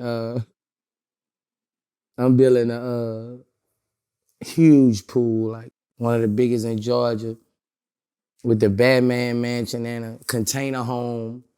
I got 2 bro, I'm building Las Vegas, Georgia back there. I just sold 4 cars. And I might have 300,000 left on building all this, and I haven't spent a dollar. I sold 4 foreigns that I don't even fucking drive for Las Vegas, Georgia. And still got 4 more. I haven't touched nothing from me yet. When you got money, you ain't gotta spend money, bro. Like, that's what people don't. Right. You gotta give something away and get it back, bro. Right. Well, and out of everyone I know, you're always grinding and making new money. Like, Yeah, cause I'm a hustler. I'm addicted to, you know. I was just talking to my partner, like, you know, like, one time I had got a check, you know, from my movie or whatever. It had made like a nice bit of money. I was tired as fuck. Motherfucker called me with 50,000. You know, I was tired, bro. But I went and got that money, bro. Like, you know, like, my upbringing, it's hard for me to say no to money to rap when I used to do it free. Yeah. So that shit hard to say no to, bro. Money, when you know you can bless so many people, 50, 60, 70,000 for going up here 30, 40 minutes. Shit, mama, what you want? You know what I'm saying? Like, it's hard for me to say no. I ain't gonna lie. That's why I get a lot of money too, because so many people know I'm an open book. If you come to me with money, 9 times I'm gonna entertain you. That's just the basic about it. Cause we all supposed to be rap hustling. Anything, you're not just supposed to be just rapping, bro. When it's a rap, it's a job. You gotta rap hustling so many ways, you know. a lot of people, you know, when I announce, hey, I'm about to bring Boosie back, what should I ask him? Tons of comments like, man, why are you bringing him back? He's done 1 million interviews. Well, what's there left to talk about? Y'all talked about everything. What they don't understand is that when me and you get together, we're both on our A game and we're both taking this 100% seriously. This ain't just some shit we're fucking around on.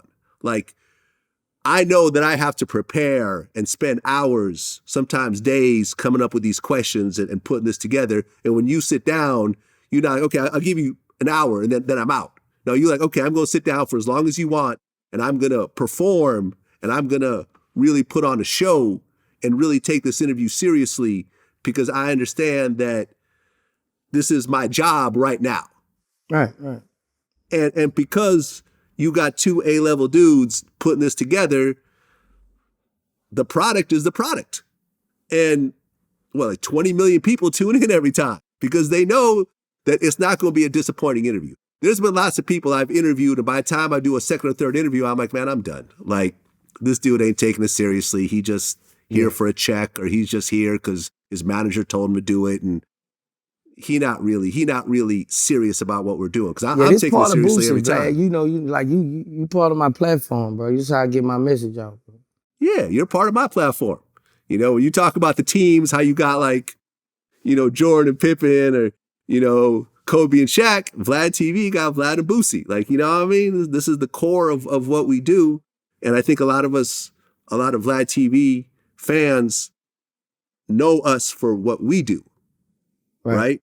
I have a lot of other guests, but it's no coincidence that our interviews always outperform everyone else's. Right. Consistently, especially for any repeat guest. Now, yeah, I mean, you get the big, you know, unicorn situations, but you and I, every time, we never fail. We never flop. We never disappoint. It's always a connection.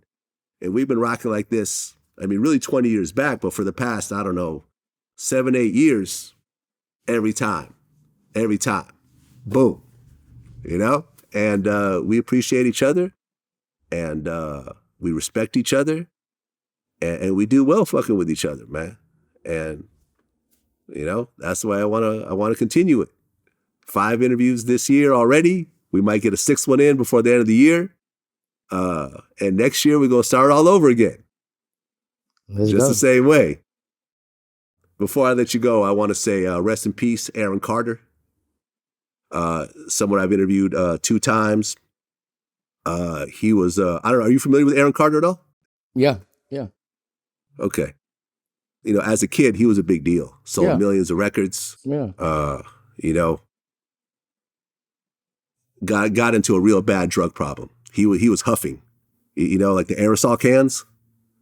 That's how he was getting high. I don't know what that is. It's some trailer park type drug shit. You know what I'm saying? It's like you're basically inhaling from aerosol cans and getting high that way. It fucks up your lungs really badly. He had a lot of bad drug addictions, man. After our last interview, I just could tell, man, that he was doing bad, that I just didn't want to interview him again, because I don't like bringing people in that are not lucid, you know, and are going through some drug issues. And just recently he was found, he drowned in his own bathtub. He was supposed to go to rehab that same day. He didn't show up. He must have gotten so high on some Whitney Houston shit, right? Right. You're so high that you're in the bathtub and you go underwater and you can't pop your head up. You know, these pills, man, these hard drugs or this fentanyl is something else, man. I had this nasal procedure done recently, and they gave me some Xanax. I've never taken it before. They gave it to me for the operation. And I was like a fucking zombie afterwards. They had to damn near carry me out. And I'm like, this is what motherfuckers are popping? Like on a regular? This shit? This is something else, man. And we're losing, it's like 100,000 people a year overdose on fentanyl now. It's a whole other world right there, man. And to lose this young man who has... I done lost like 4 or 5 people. From fentanyl? Yeah. Yeah, it's the new crack. Fentanyl is the new crack. That's what we're looking at right now. And I remember me and DJ Paul, we had a conversation about this a while ago. And I've never tried cocaine, but, you know, 3 6 Mafia, they have. And I was like, what's really the difference between like pills and cocaine? He goes, well, the thing about cocaine is that when you start to sniff it, when you start to feel like, okay, I'm getting close to the edge, you stop. You can ease up off of it, make your high come down, and you good. When you pop a pill, it's in you. That's it. You're not getting off that ride. Whatever's in there, that shit might kill you. And it's It's in a the sad cocaine time. too now. Yeah, now they're putting fentanyl in cocaine. Yeah, they putting you think you sniffing cocaine? Yeah. Have you ever tried cocaine yourself? Nah, I ain't never fuck with coke. I always was scared of me neither. cocaine because everybody, all my people, I grew up in the crack era, so I always was scared of cocaine. I saw Exactly too many what- people fall to cocaine. One of my best friends growing up overdosed and died of cocaine at 23 years old. I went to that funeral and I said, I am never doing this shit.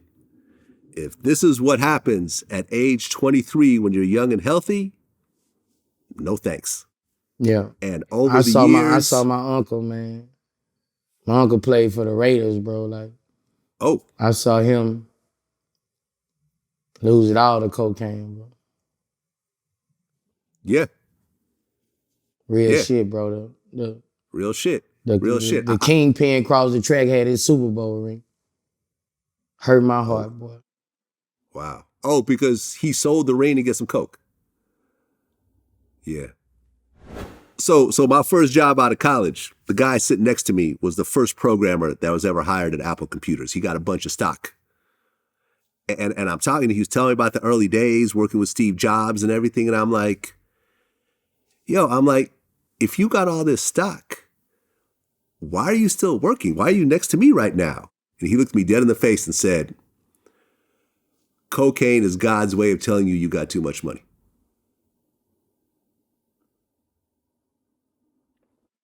That just stuck to me. Like, God damn, you done fucked off what in today's dollars might be $1 billion taking cocaine. That shit will fuck your whole life up, man. You can't trust them, bro. It's a bad drug, bro. Like, Yep. Just drugs in general, man. I smoke weed and that's about it. me too. I don't even That's drink it. alcohol no more. I drink maybe a couple times a year at events. That's it, man. I'm not a drinker. I'm a weed smoker. And even the weed smoker, I'm kind of easing down off of it a little bit. You know what I'm saying? But like I said, rest in peace, Aaron Carter, only 34 years old. Another person that never made it to their 40s. You know? Very, very sad story, man. And, shout out to his family, his friends, and his fans. Before I let you go, what do you got coming up? I mean, you got the Where's MJ movie, of course. What else? And you can pre-order it now on BoosieMovie.com. It's dropping Christmas Day. I got my son dropping his first album. Okay. November 26th. Tootie Raw? Yeah. Okay. Chaney B just dropped his solo project. Spiffy dropped on December 2nd. Remember I told you he was gonna fuck up the West Coast. 33 just dropped. So we just working, bro. We just working as a family. I'm still shooting these films. I'm finna start shooting Little Saints in a minute. And I want everybody to just keep supporting me, man. Like I said, the ones who not supporting me, I want them to keep supporting me, because, I keep it 100, man. I keep it 100. That's like, you can't take that from me. I'm worth $12, $14. Oh, yeah, man. And when you talked about how much you love money and the grind, I always think about that story you told me in one of our interviews about after you got shot, how you were still in the wheelchair and the pain was so bad you were crying, but you still got on that stage and you performed. And when they gave you that back end, you wiped your tears away and you felt better.